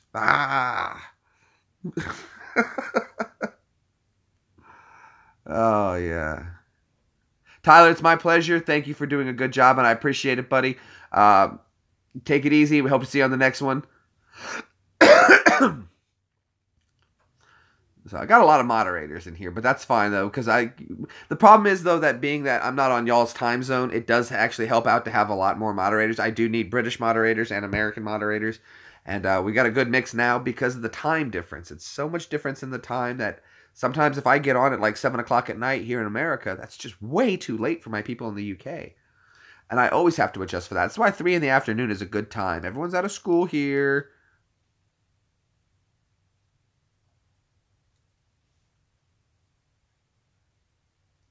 Did he really? Oh, that bastard.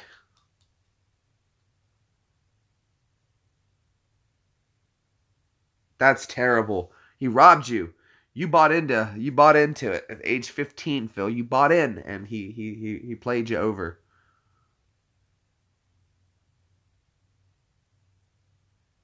No. You won't remove comments. I'll handle all those comments. You're only moderating my my live streams. Sorry.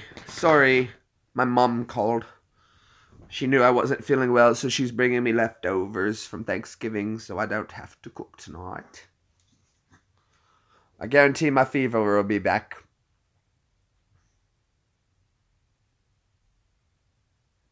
Right? Isn't that amazing? That's something that also tickles me pink too, is the level of communication that we have with one another. I've met so many people, like for instance, Adrian, Phil, which I don't know if you know who Phil is, right there, fell off his tree. He and my wife did DNA tests and actually found out that they're related. Now, the way I met Phil is I met Phil through Brad, through That's Brad, Just Ash, and all that, and just some dude, Steve. And Brad and I were friends for a while, and that's when we found out Brad's dad. Yep, Brad's dad. And when we found out that Brad's dad and Evie got their DNA test results and then matched them up and found out that they are 5th and 6th cousins to each other, which makes Brad Evie's 6th or 7th cousin, which means technically I'm married into their family, and technically that makes Evie's mom Phil's 4th or 5th cousin. No, because we don't know where I got that DNA from. Well, we don't know, but either way, either your mom or your dad, one of those two, is closer to cousins than you are to him. I would imagine your dad, because your dad has that very English side. So I would imagine that Evie's dad is 4th or 5th cousins, which means Evie's grandfather would be 2nd or 3rd cousins, which is pretty darn close. So it's just crazy to find out that a person I met on YouTube, turns out to be my wife's cousin. Distant, nonetheless, still family.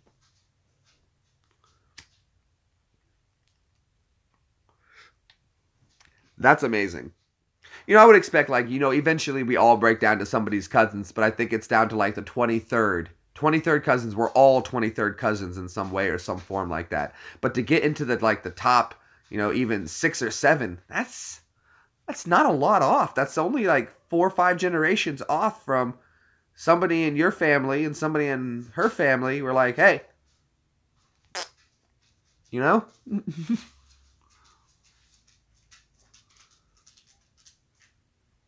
I don't think, well, like I said, dude, when my dad did his DNA, we knew exactly what to expect. My family has been very well chronologized on both sides, and I'm very versed on my grandfather, pretty much from Nova Scotia with families of Scottish. I'm sure there's some mixed in there a little bit, but I know we're Scottish European, Scottish English. Grandma is English Canadian, British Canadian, so I know there's going to be some British in there as well.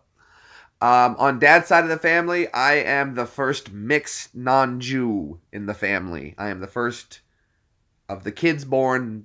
Dad was the first one to marry a non-Jew. So that DNA, we track that family all the way back to like the 1600s. So that's no mystery to us there. And when Dad's DNA came up, pretty much exactly what we expected. He was 98% Jewish, a mixture of different Jewish stuff in there. 2% unknown, but the only one that caught us off guard was the Spanish Jew. That was it. We didn't expect that at all. But that was it. Still Jewish, so we knew exactly. Oh yeah, Mom. You guys talked to my mom yesterday on Ash's live stream. He said hi to my mom and everything like that.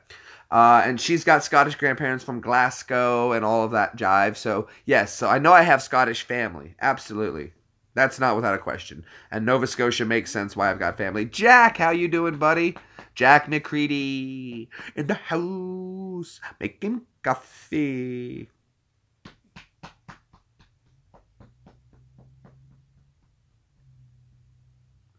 Oh, wow. How about that? That's cool stuff. See, it's cool to learn about your history, but don't let it take it too seriously. But it's just cool to be like, huh, that's where I came from. Has nothing to do with me. But okay. But I just think it's cool that I found family, like, technically. First generation Kiwi. Oh, that's so cool. That's so cool. I love my Australian audience. Australia is one of my bucket list places to go. I think I would rather go to Australia than pretty much just than visit any. I would love to go to the UK, of course, to visit you guys and come to, visit everybody in Scotland. I would love to. That would be fun. But I wouldn't be going there because of the country. I would be going there because to see you guys. But if I had to go somewhere because I've been wanting to go to that area, I've always wanted to go to Australia. Always wanted to go to Sydney or New Zealand, or somewhere along New Zealand. Because of Lord of the Rings, I would want to go. If I was going to Australia, of course we're going to go down to New Zealand. But I would just route the trip so that you fly from wherever I would fly, probably like LAX or something like that, to Australia. And then when you route home, just have it go through New Zealand. And then that would be my plan. New Zealand. You guys got to see all the filming of The Lord of the Rings, and that's cool. That was just on TV the other day. I was watching a ton of The Lord of the Rings. Love The Lord of the Rings. Read all the books. Good stuff. And did you know that the books of Lord of the Rings were a competition? Ha ha ha. Did you know that? If it wasn't for a competition, that The Lord of the Rings may never have been written. I believe it was J.R.R. Tolkien and C.S. Lewis. And they were friends, and they wanted to see who could write the first award-winning series, and have the best award-winning series. J.R.R. Tolkien, of course, is known for Lord of the Rings, and you all know C.S. Lewis best for his work with the Chronicles of Narnia, The Lion, the Witch, and the Wardrobe, and so on and so forth. Cool stuff, huh? Cool like the other side of the pillow? What? I do what I want. That's crazy. That's crazy. Somebody did that. Well, here's something funny I just found out. I used to watch this TV show, right? Back in the day, which was a Thursday. And the first episode of the show was called Code Monkeys. Anybody familiar with Code Monkeys? Code monkey like Fritos. A code monkey like Tab and Mountain Dew. A code monkey, very simple, man. No? Okay, well, check it out. It's on YouTube and everything, I'm sure now. Watch the first season, Code Monkeys. And the first episode is called The Wizard of Woz. And I was trying to figure out what that was. And, I knew there was a pun in there somewhere based on video games of some sort. And I wasn't sure whatever it was. And finally, I went to the local retro gaming store, and on Atari, they've got a copy, The Wizard of War. And I finally figured it out. And Wozniak, well, yes, Wozniak. And in the first episode, Steve Wozniak owns the company. But there's an Atari game out there called The Wizard of War. And what they did was they just changed out the W from the A to an O and made Woz. So it was The Wizard of Woz. And it's a play on a video game. And apparently it's a huge game because this game is expensive for an Atari game. I want to get it just because I want to have it, but it's quite expensive. At least as far as video games go. So I'm hesitant to pick it up, especially if I would like to I found a copy in the wild, and I don't think the guy knew what he had, but he wouldn't get back to me, and I had to buy a whole lot, a box of stuff to get it.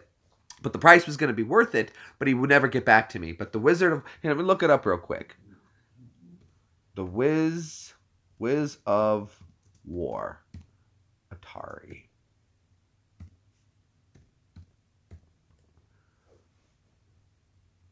Images. Yeah, here it is. The Wizard of War.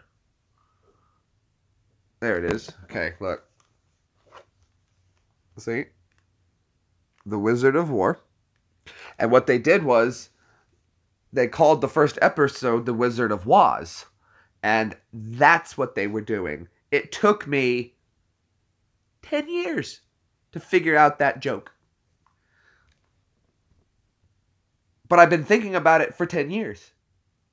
And it wasn't until I figured out that there was a video game, and that's the pun they were playing on. That's the pun they were playing on.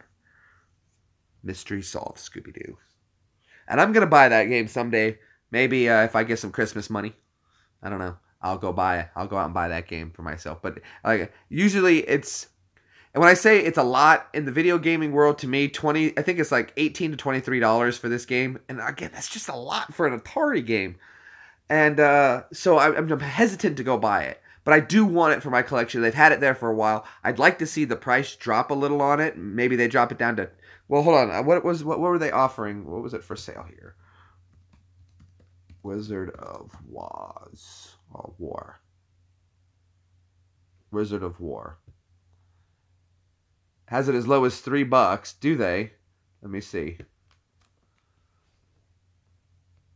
I see stuff on t-shirts for it. Okay, they got it right here. Atari 2600, $7-8 used. Cartridge only. Yeah, they're definitely way overpricing it.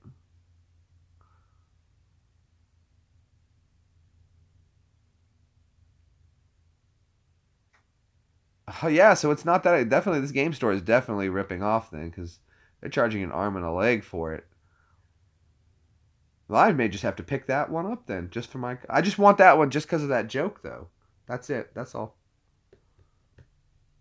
And see, that's the kind of person I am, too, when I collect.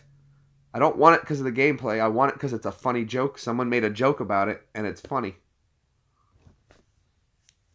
So maybe I'll go pick that up now that we found it. Good finds, everybody. See? That's how we do it. That's how we do it. Solving mysteries. They forget. They do. They never expect you to take... Well, again, but though, the best thing you can ever capitalize on is laziness.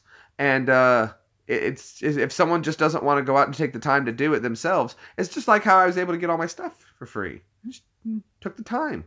But it was laziness, though. But, think about this, though, too. When I had my businesses in Iraq... Okay, when I was in Iraq, all right, so I was working for the army in Iraq and everything like that. But I knew I wanted to make extra money because I was spending a lot of money on Monster energy drinks. And because I needed them. My roommate had a terrible, terrible snore and it kept me up for days. You wouldn't understand, I wasn't getting sleep. So what I did was I was drinking 5 Monsters a day to stay awake and be able to do function. So I needed to supplement that because that's expensive. I think, they're probably bringing up the Wiz then. So what I did in Iraq was I started 2 businesses. Not necessarily real businesses, but I came up with things and the word spread and people knew that I would do it. One, on Tuesdays and Thursdays, I did a delivery service. Anything you want, plus $2 an item from the PX, whatever you want. I'll bring it to your room. And all I would do is I would make the rounds with my little book. And all you know what? A little book, this is the most amazing thing you can do is write information. You can create money with a pen and a paper. And that's what I did. It's just by keeping track of room number and who wants what and who paid me what. It's too easy. So I would mostly my orders were for pizza. And they would want a pepperoni pizza, which was 17 something, and they would give me a 20, and they would just tell me to keep the change. And or someone would want... So what I would do is I would go place 6 or 7 orders for pizza, and I'd make about $2 or $3 a pizza, so that's $12, $13. And I did that twice a week, and plus other items. Then I would go to the PX while the pizza was cooking, and I would pick up, people wanted pens, or they wanted... if you're going to have me get something, if it was a $1 item, they'd pick me up a candy bar. Okay, then it was just $1 to deliver it. So it's $2, double. And they were fine with that. But usually people are like, well, hey, can you pick me up a candy bar and this for $2 delivery? Sure. And so something like that. So I was usually making about $20, $30 a night doing that. And that was $60 a week. And then I was selling Red Bull at 250% markup. So I was buying them for $2 and was it 200? It was 100. I was buying them for $2 and I was selling them for $5.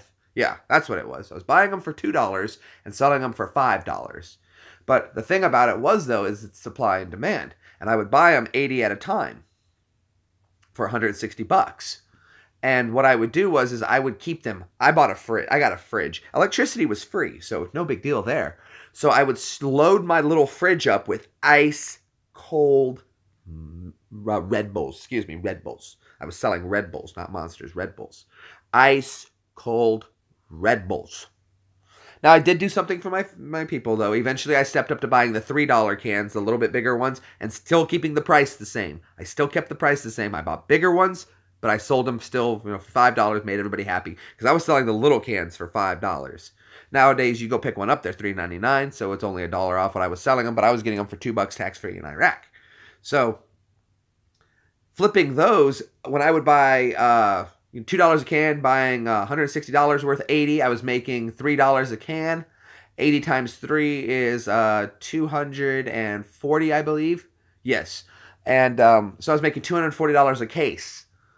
And I usually sold a case in 2 weeks. Plus, I drank some of my profits. What I would do is I would come out during guard shift, and I would have my backpack full of them. And I had my little book. And come out drinking it. The can is sweating in the 120-degree, 10 in the morning heat.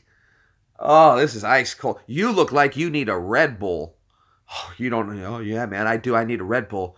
Oh, I got you. I got one right here. Ice cold, dude. Ice cold. It's $5, though, man. Dude, I don't have $5. That's fine. That's fine. Here, take it. There you go. We're going to just write your name in the book. You get paid on the 1st and the 15th. Come see me then, okay? Hey, Sergeant, he's gonna watch this. Sign this for me real quick that you owe me. Okay, $5. Do you need 2? Here, take 2. Take 2. Too easy. But people started showing up at guard mount with $5 in hand.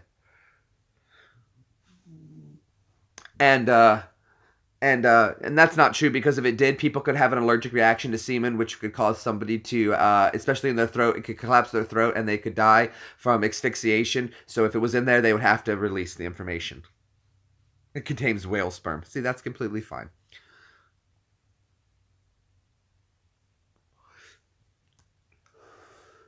Yeah, that's no joke. If they put that in there, that's expensive stuff. That's expensive stuff. I don't drink Red Bull, though. I'm a Monster kind of guy. Monster or Rockstar. Party like a rock star.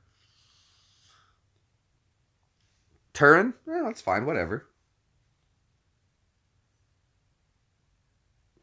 Makes me madly.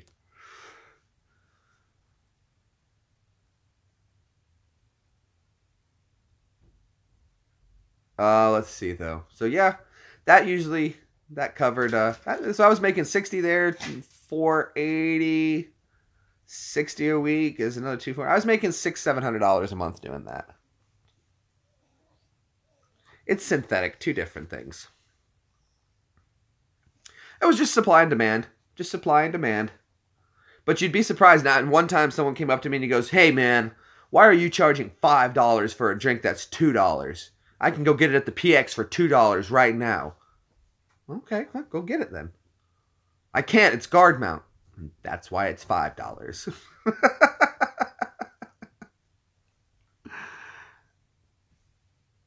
Well, hey, if it works for Eskimos, can't be that bad, huh? Yeah, drinking chemtrails. But at least I choose to do that. That's the difference, though. That's the difference. I choose to. It's my choice. And the only person that's hurting? Me. But I drink lots of water. It's my choice, right? That's the difference. They could probably sell arsenic in a shot vial. They should. They should. It'd be your choice. True freedom is the responsibility to make good and bad decisions for yourself. Yep.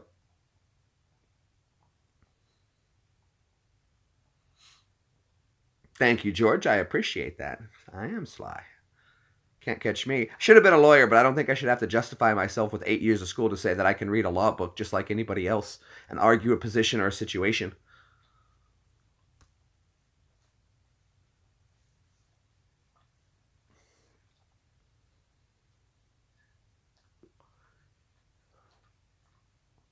Dang straight. If you want to, that's your call. That's your call. You're absolutely right, Joe. I can't say anything about that. I'd definitely film it. I'd be down to film it. Absolutely. Your choice. Good and bad decisions for yourself. Good and bad decisions.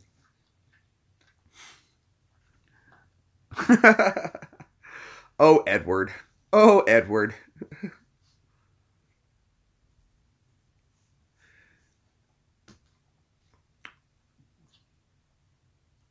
I need a super chat. Who can hook me up with a super chat? I haven't had one in a while.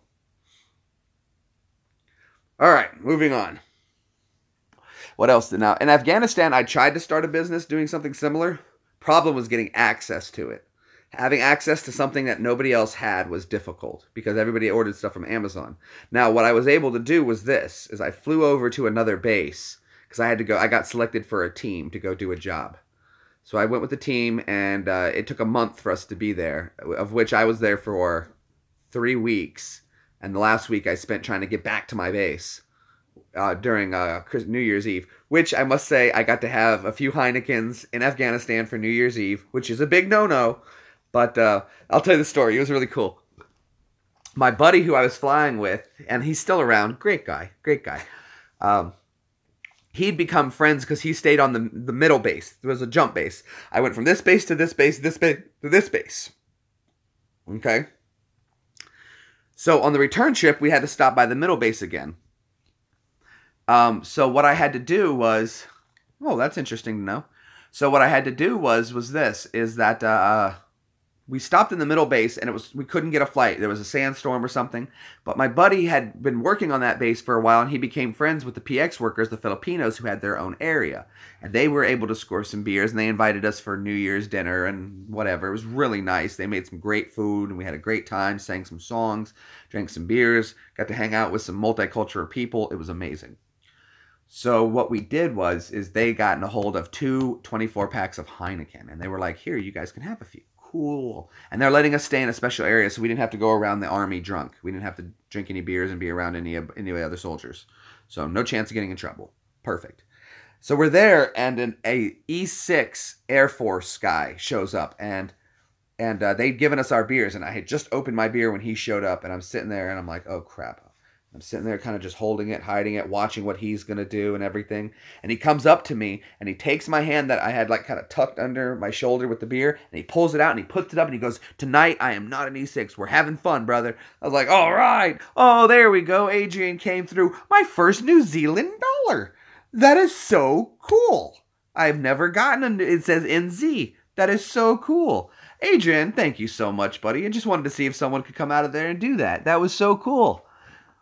NZ, New Zealand. How about that? Never had one of those. I want to screenshot that now. I can show. I've shown my family. I was like, look, pounds, and here's this, and this kind of monies, and this kind of monies. I wish it actually came in that form, because then I would just collect it.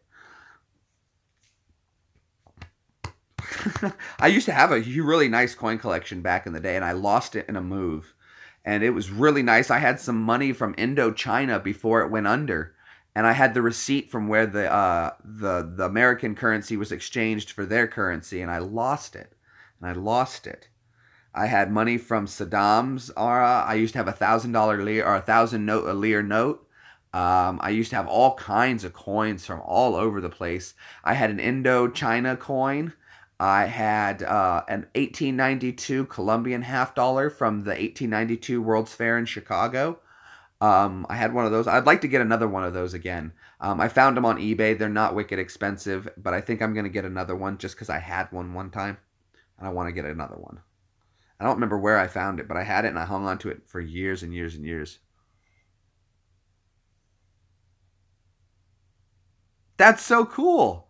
Canadian pennies, I've got several of those. Evie and I have like a little coin collection thing. We like to go to the places where you put the pennies in the machine and you flatten them. Anytime we see one of those, we do it.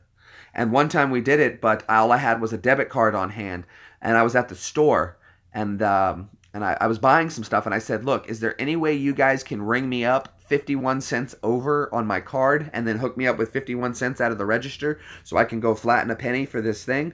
The guys were like, let me get the manager. And they all worked it out, and I was like, just charge me 51 cents over and then give me 51 cents change.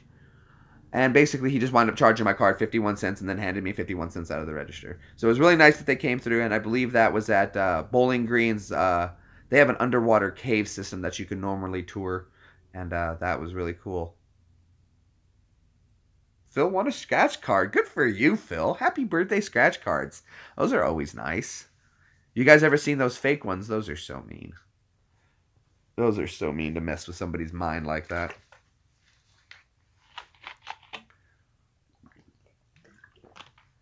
They hit the $1 million and you got to stop them before they quit their job.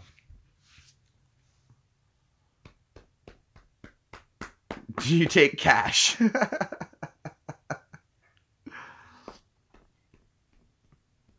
That's good. A straight through pipe fits your gas meter better, I bet. Sean, what's up, buddy? Thanks for stopping in, man. How you doing? Glad to have you here with us. Coming up on 2 hours. Probably do a little bit longer just to hang out with everybody. My mom's going to be stopping by here soon. Really soon. Uh-oh, you have an idea. What have I told you about those, George? Oh, tell us. Go ahead and tell us, buddy. What's up? I'm doing very well, Sean. Thank you so much. Well, I'm a little sick at the moment. Not feeling good. I had a little fever last night. It broke, but I have a feeling it'll be back soon enough. But other than that, I'm hanging in there, doing okay. Glad to be hanging out with you guys as always. It's always a good time when I get to come on, chill, chat. Even when I don't feel like it, it takes me a little bit. The last few days, some of those live streams I haven't been feeling, and I really wasn't enjoying them, and I think they just didn't do well. But this one I'm actually feeling a lot better about. I love coming on after Ash or something. Oh, Daniel, what's up, buddy? I was wondering when you were going to stop by, man. Oh, what'd you think of that video I loaded, Sip? Did you like that one? Dude, so many people have been laughing about the can I pee in it? Can I piss in it? I've been getting so many comments about that. It was so funny. I love it. I love it. I think catching you on the toilet was funny too. I told you I didn't film you though, but just the way you came out and looked like a deer in the headlights staring at my camera. And then you can see the realization of what I was doing and when you figured it out. And that was just so funny. That was hilarious. And then, of course, showing off the Corvette was nice. And the beaver dam. I forgot all about the video about you trying to crawl out on the tree. And I went through my phone and I was finding all these videos that I had saved that it put in different places. And I couldn't locate it. And I started going through my phone and I found them. So there's more videos that I can load from the trip that I forgot about. Hold on. Focus. Focus. There we go. Oh my gosh, guys, I am so honored to have Skippy62able here with me. I've talked about him a lot, guys. LA Beast. Wow, it is an honor to have you with us, Kevin. Thank you so much for stopping by and joining us on the live stream. The guy who's inspired so many of my videos, you'd be surprised. But Daniel, dude, that video with the beaver dam, I thought you were definitely going to fall into the water. I was hoping he was going to fall in. I had lost the video of when I went to visit him in Boston one time, and we were staying at a friend's house out in New Braintree, and it was absolutely gorgeous. And what had happened is he had a pool out there that had frozen over. Well, thank you so much, man. Kev, it's an absolute honor, guys. I was going to do the walk across America with Kev. He was going to LA Beast mode it. Have a good day and all that stuff. Across, I actually do your voice pretty well on that one. He was going to walk across the country in America and he needed some support with it. And I was going to drive the camper behind him so that he had a place to rest and everything. Didn't quite work out on our schedules. And it's a hell of an undertaking for anybody, to say the least. And it just didn't work out. But maybe some other time he'll get to it. Who knows? I don't know. But anyway, so Well, dude, I'm a little honored. I always tune into LA Beast on his weekend shows. I'm sure he'll be on later. And usually what I do is I set my phone down and I play games while I listen, chat on the computer. But other stuff with Sip. That was the same trip where Sip and I, we both had, he had his AR-15 and I had my M4, and we shot a lawnmower on fire. We shot a lawnmower on fire. It was so funny, dude. I wish I still had the video. I think I do. It's on my old phone and I still have it saved. So maybe if I plug it in, charge it back up, maybe I can extract the videos and show you guys. But there was a pool that had frozen over and I was trying to get Sip to run across it until the ice broke on him. And I kept trying to get him to fall in the ice. So I was hoping that the tree branch was going to break and he was going to fall back into the water, but he didn't. He didn't. So, But good times, good times. I want to go back up there and see Sip again in the summer so we can go out to a lake and do some magnet fishing. Oh, beast, man. It was so fun, dude. It was an AR and my M4, and we both unloaded 30 rounds into it until the thing literally sparked up. I think there was a little fuel left in the tank, and it started dripping, and from the heat of the bullets skipping off of it, it finally produced enough that a spark finally lit the thing up. And it was absolutely awesome. We shot a giant block of ice. You did very well hopping those chunks, dude. I was trying to get you to... I kept daring him. No, you can go. That block's still big enough to hold you. And he's a little skinny dude. And he took off running across and made it across every damn time. And, oh, well, what are you going to do? What are you going to do, you know? Oh, it was funny, though. But Sip and I always have a great time when we were together. When we were out in California, Sip and I were always tearing up. Big Bear was our spot. Always tearing it up over there, hanging out at Big Bear. Made what? Oh, yeah, you made $20? That's right, that's right. But no, I made the $20 back, though, because I said, if you give me my money back, I'll go down with the ship. And I jumped onto a single piece of ice, and I thought it would sink down straight, and I would just go into the cold water, and I'd get my money back. Ice doesn't do that. When I jumped onto the block of the ice, it came up, smacked me in the legs, and I got big scrapings all over the place. It was terrible. My legs got all cut up, and I was ruined. Hold on, my mommy's here.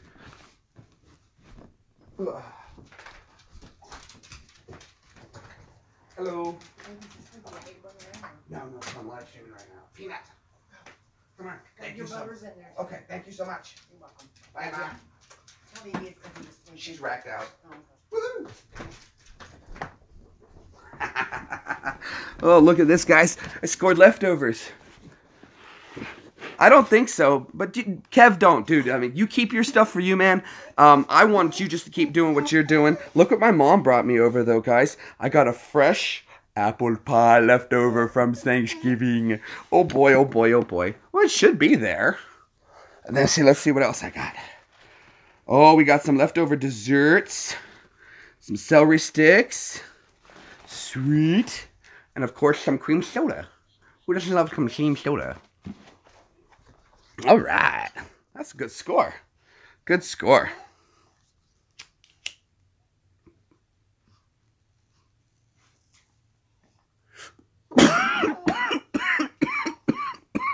It's too big.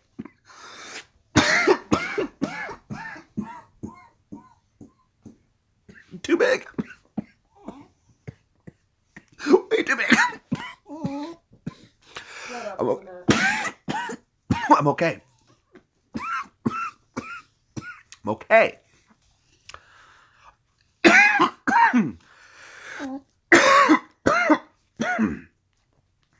Scene. Okay. Okay. Okay. Yeah, Sip, you gonna give me $100, dude? No. If Sip does that, I would tell him to buy a plane ticket to come down here.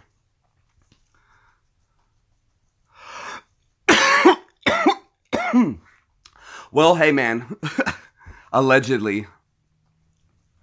You're gonna hit the treadmill? Allegedly. Allegedly, of course. It's all, hypothetically speaking, of course, right, Kev? Hypothetically, of course. Well, you have a good walk, man. Power through it. Thank you so much for even stopping by, bud. It was an absolute, it's an honor to have you. It really, really, really is. No, never call 911. Never call 911. Allegedly. Allegedly. Yes, Smithers. You never tell them that we used weed. Never. Never. Yes, Stewie Griffin here. Glad to have you stopping on by and coming on through. Never call 911, though. Never want that to go down. Hey, thanks for coming on. Bye, man. Oh, Kevin, dude, I'm never going anywhere, man. I love your channels ever since I found you. Your Crystal Pepsi, I've got so many saved. Brad, this is the guy who brought back Crystal Pepsi, you guys. So, the Crystal Pepsis I have saved, that's all because of him. That's all because of Kev. We got Crystal Pepsi back. So, if you guys have enjoyed my Unique Drink Gurus with the Crystal Pepsi, or the Mentos versus Crystal Pepsi, or me just trying Crystal Pepsi, or saving them for Brad, that's who we have to thanks for Crystal Pepsi coming back. And I've been following him since then, since he did his Ipecac video, which I think I did an Ipecac video first too, but I didn't do a video of it. It was in Iraq.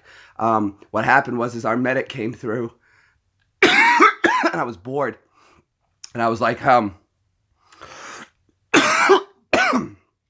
and I told my medic, can you give me a bottle of Ipecac? I heard it makes you throw up. And he goes, nah, dude, I'm not allowed to do that. It would get us in trouble. And I was like, okay, well, he was just going through his bag and looking at stuff. And I saw the bottle of Ipecac and I said, hey, man, it's, this bottle is expired today. And he goes, oh, it is? And I was like, yeah, man. Yeah, me and Wesley. Yeah, dude. Exactly. So I took the Ipecac and he was like, here, man, throw this away for me. And I was like, it will be disposed of. So I took a bottle and I went to my buddy's store who I knew he was crazy enough to do it with me. I said, hey man, you want to do something funny? And I think Canada has the video of this. Canada has the video of this. If he still has it, which I doubt he does. But the bottle said drink 1 teaspoon each. And I said, screw that. We're going to drink half a bottle each. That should be plenty. And he goes, okay. So we drank half the bottle each. It's kind of syrupy. And he was like, now what? I'm like, now we have to activate it with water to throw up. So we got these big 1 liter of bottles out. We down them. Nothing. No throwing up. And then we're sitting there. And man, my stomach started hurting, dude. I'm like, I'm not feeling good. Stork's like, yeah, dude, I don't feel so good either. And just at that moment, Stork's truck got called forward, and he had to go up the lane to cover something or sit for an hour. No, he didn't throw up, Sip. He didn't throw up. And I'm sitting in the back, because he had to go forward. I feel bad for him because I'm like, dude, I know how bad I feel. I wonder how bad he feels. So what I did was I cracked open a Slim Fast that I had because I used to bring Slim Fast. They're just an easier way if you're sitting in the lane to have a meal instead of actually having to eat. Or if I'm at the camera, it was easier to drink those. He didn't throw up yet. He was the gunner. He didn't throw up. Here's what happened, Sip. Here's what happened. You don't remember correctly. He came back while I sipped the Slim Fast. And as soon as I did, that was all it needed to activate. Dude, I was straight power puking. No more. Puking my brains out. Finished that up, and just as I finished it up, I come walking out of my little puke area. And I look back, and the truck is coming back. It's his turn was over. And you see him just hanging over the top of the thing. Dude, I came up to him, and I said, here, man, have some of this Slim Fast. It'll help. He smelled it. He's puking off the top of the truck and everything, dude. It was awesome. It was legendary. So I did an Ipecac video too. It was I didn't go as one step further as what the LA Beast did, where he puked in his dad's car, which was absolutely legendary. That's top-notch stuff like that. But I've been doing stupid stuff like that. I just never knew to put... There was no YouTube, or I didn't have access to it, or I didn't know about it as well as I do now. And it's too bad, because, man, there was so much stuff we could have filmed that would have been awesome. Oh, that was great. That was great, dude. All of them went down. Like, 5 of them went down. It was great. We're walking the lane with the Air Force, and we had the longest ECP in the entire Iraq theater. It was like 1,200 meters long. And the Air Force started, the first one drops, boom, from the heat. And we're like, what the heck? And they're like, okay, get this guy out of here. Next one, boom, drops from the heat. I'm like, what the heck? We start talking to them like, didn't you hydrate and learn to acclimate? And they're like, yeah, they've been drinking plenty of fluids all day. Okay. So they continue on. Boom, the next one falls out. They're like, what the heck? Well, look, they've had plenty of Sprite and Gatorade all day. Like, dude, you can't drink Sprite and Gatorade in Iraq. You can't. You will dehydrate. You have to drink 2 big bottles of water, 1 Gatorade, maybe 1 soda, 2 sodas a day at top max, just for sugars. But wow, man, that's crazy. And they were dropping like left and right, bam, bam, bam. And they were like, you know what? Give up. These guys suck. Send them back to their rooms, had to IV everybody. Then we had to teach the Air Force how to do IVs because they'd never done real IVs before. And I was like, well, the only way to really learn IVs is to do it. So we practiced for a minute, and I was like, here, you put one in this arm, you over here, do this arm. So I had 2 soldiers doing arms, and I think I had one doing one in my hand at the same time. So it was just the easiest way to get it done all at once was 3 IVs at once practicing. Get off of that.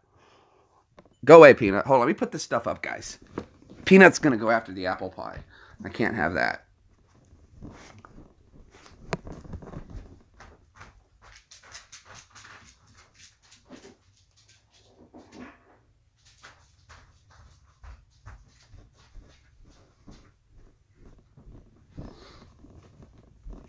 I'm still not going to lie, guys. That was so freaking cool that the LAB stopped by.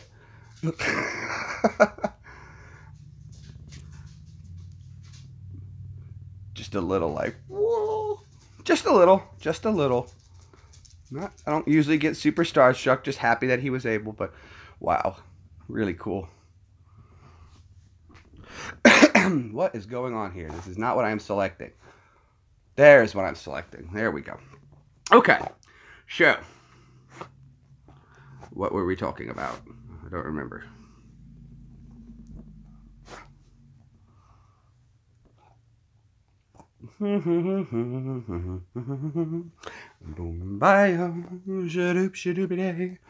Or life could be a dream if I could take you up in paradise up above.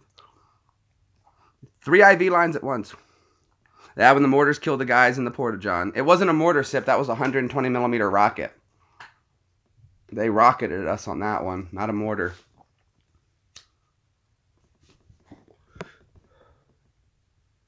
And I know this sounds terrible to say, and I'm probably wrong for saying it, but just like the way I deal with stuff like that is I go to funny.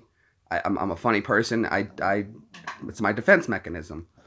But I couldn't help but think to myself when the guy got killed in the Porta-John, it's like, you know, he said to his buddies, I'm going to be right back. I got to go blow this Porta-John up.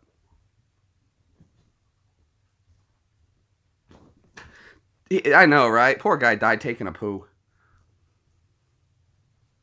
That's got to be the worst. It's sad. Oh, well. Well, Sean, I'm probably going to end it here in about 20 minutes or so. We're probably going to run this out to 2.5 hours, and then we'll cut it from there. It was a lot of fun, though, hanging out with you. I appreciate it. Get what you need done. Right? Like, damn, what did he eat? And I know, it's okay, guys. We can do this. And see, people are going to get sensitive about this. And yes, I know it's a sensitive subject, but this is how I deal with things like that. I deal with it with comedy. It's how I get my emotions out. So when bad things happen, I joke about it. And it makes it okay because we can laugh. And if we can laugh, then it's not as bad. You know, we know it's tragic. We know. But there is a grace period. But we are alive. We are, you know. And it sucks that he isn't, but...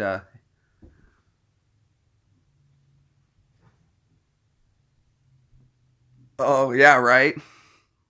Not so explosive. It was a shame, though.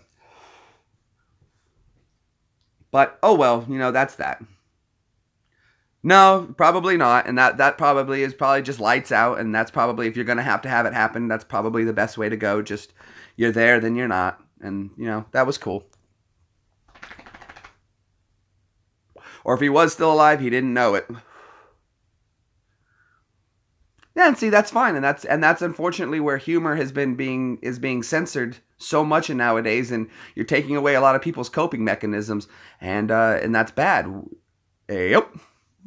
Finger, what's up, Betty? Hey, yep.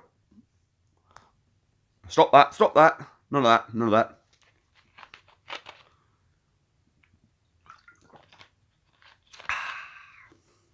Just for the taste of it. Here's something for you guys. I noticed this years ago, and it kind of tweaked me one time. I never knew about it. When I was a kid, I used to have the VHS copy of Teenage Mutant. You don't want to know. But I used to have the VHS copy of Teenage Mutant Ninja Turtles, the original. If anybody has it or finds it, get a copy of it and check it out. Probably pick it up for like a couple bucks or something like that. And what happens is in the very beginning of it, there's a credit for a movie, and it's called Step Kids. But I never saw the movie. And years later, I was watching TV, and I was sure that this was the movie. But it was called Big Girls Don't Cry, They Get Even. And it turns out that between the movie release and that promo being made, they changed the name of the movie. Just one of those things.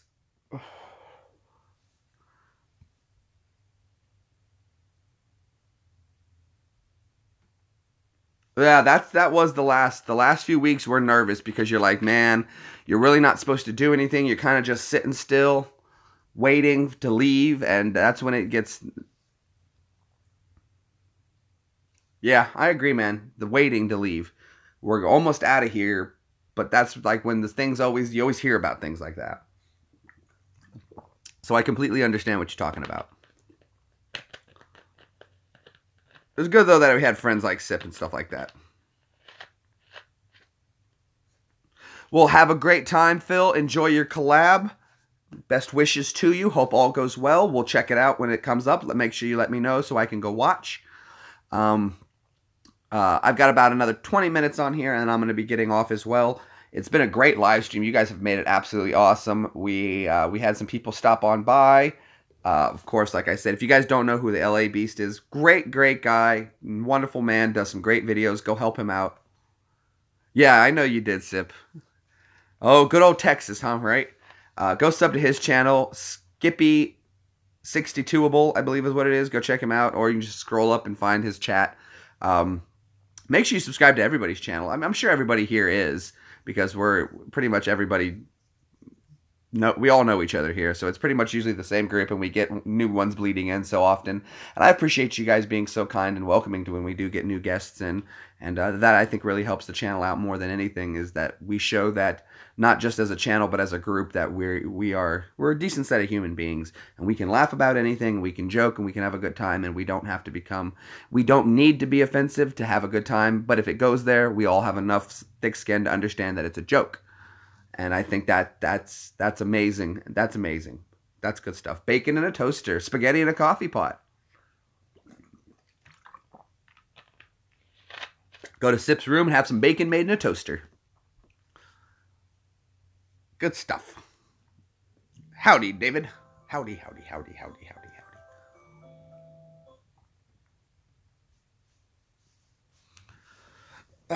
Good times. Great oldies. Good times and great oldies on 97.5. Your one-stop shop on the brown spot at WSHIT. Coming at you live from Radio City here in Nashville. Jeremy Greenbaum. Go ahead and pronouncing the CMA Awards. Next up, Dwight Yoakam. I don't know. I was just picking names out. Good radio voice, though. I am Jeremy G. Coming at you live on the radio on 107.5. The right stuff.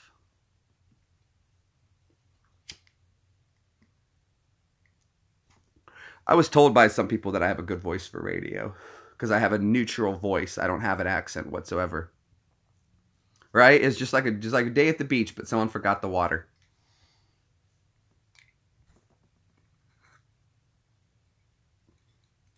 Now, here's something though. When I was in Afghanistan, we were popping bottles of Cristal, and you might be saying to yourself, "What? Popping bottles of Cristal in Afghanistan? What?" Yeah, we were doing that. What it was though is that we got a brand of water called Cristal. Or Crystal, but we call it Cristal. And there's a few bottles floating out there. And you guys may have seen one if you look closely in some videos from the past.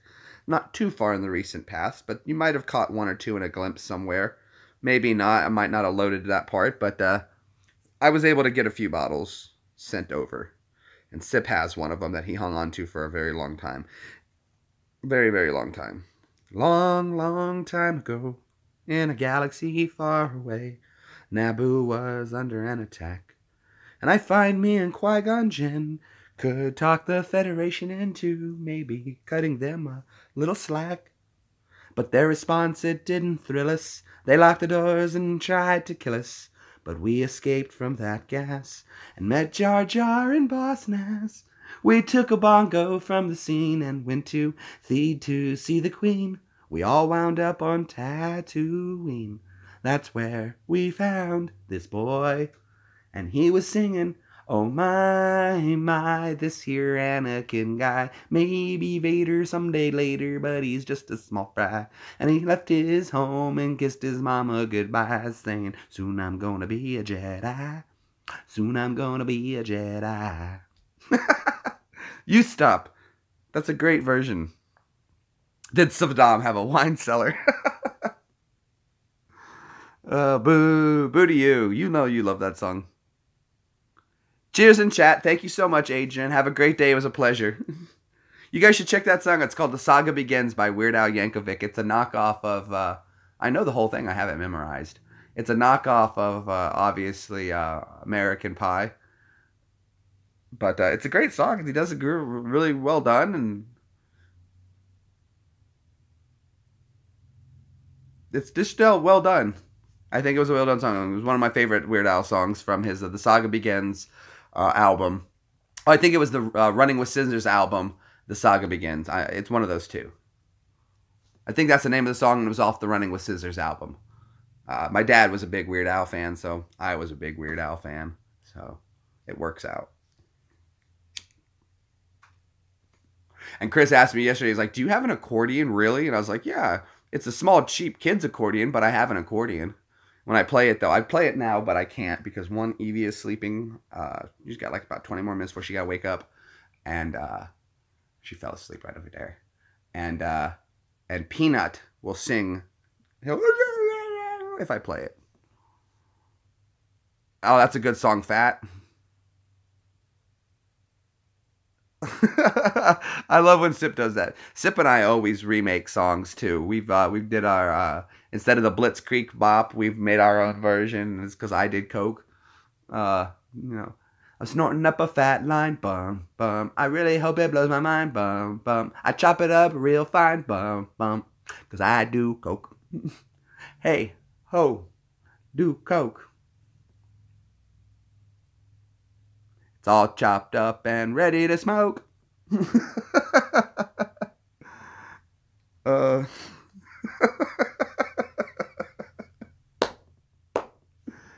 Oh, crap. Good times. Don't do that anymore. No, those were my younger days. None of that. None of that. No more.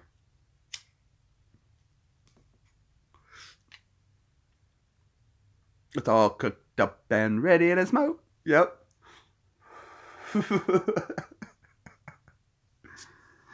I'll never forget the time Sip and I were coming through the gate. And I ripped a huge fart in his car. And I didn't say anything to him. And he rolls his window down and the guard leans in to get our IDs. And it hit him and the guard about the same time. And he was like, oh dear God. And the guy was, oh dear God.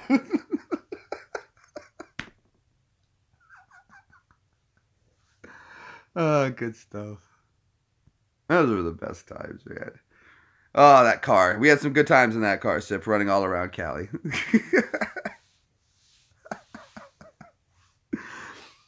It's great when you can fart really good on a plane. You remember that one. You remember that. Dude, I still laugh at that one. Still laugh at that one. I get a good chuckle. You can never see just the...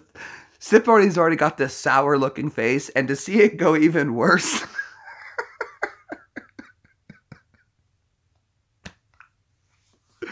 Oh, that's just great. That's just great stuff. Oh, wow. Oh, yeah. Sip's car rentals in the desert. I definitely call that in the desert with a horse with no name. Oh, look. A mining town. I can see the video too, where if we was just sipping a car, wouldn't it be great if I got the production value or the money to put behind it, where it's sipping me driving through the desert and we're reenacting the stories that we're telling you guys, but it's done in an over-the-top way. And pretty much though, the way Sip went sliding through the desert, it would just be funny if we could have a sliding through the desert and then a car falling down and it rolls down a hill and boom. Oh, look, a resort town. Let's go check it out.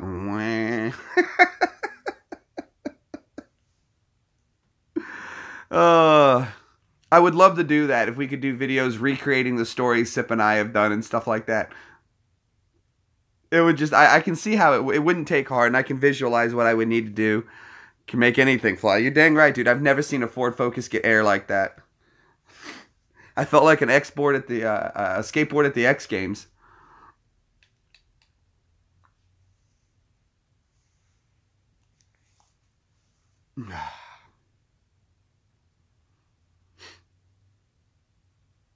You can kill a rental or slide a tank. Just put them behind the wheel.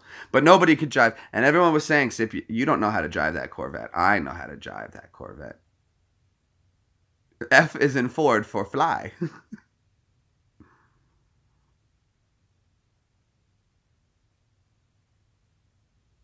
You're crazy, man. I love you, Sip, but you're crazy.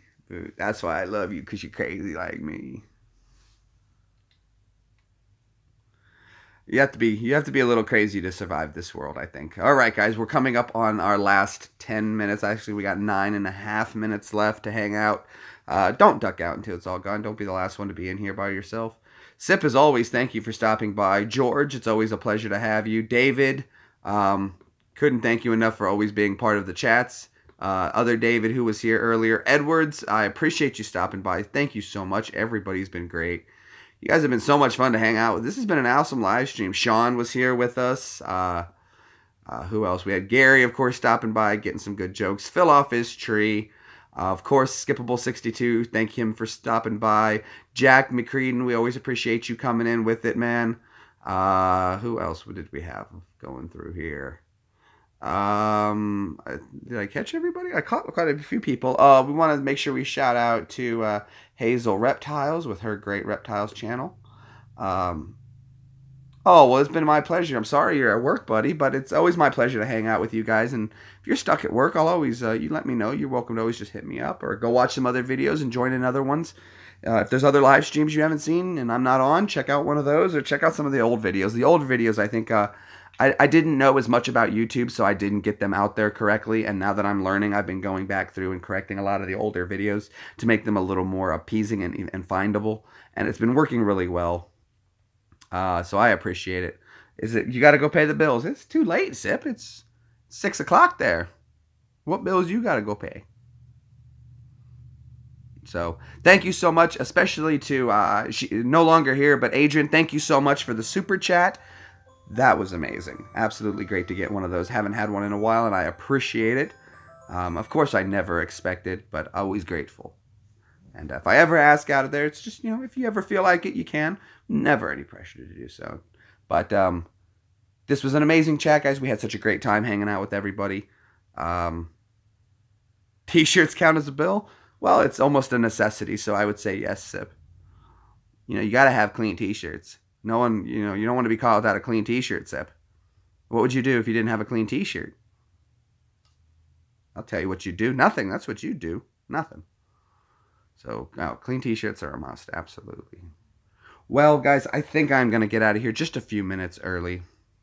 I'm going to go ahead and I'm going to get myself cleaned up, get ready to maybe play some Call of Duty here.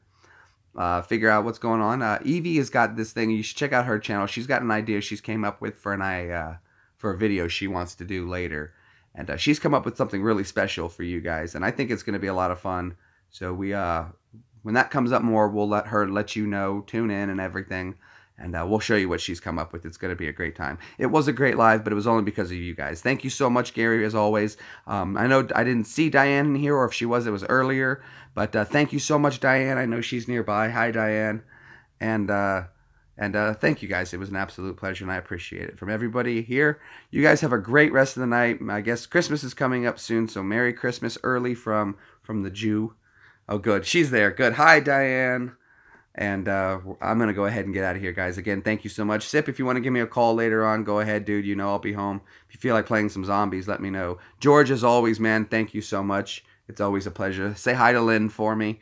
And you guys have a great night. Thank you so much for stopping by. Bye. Thanks for wasting some life with me.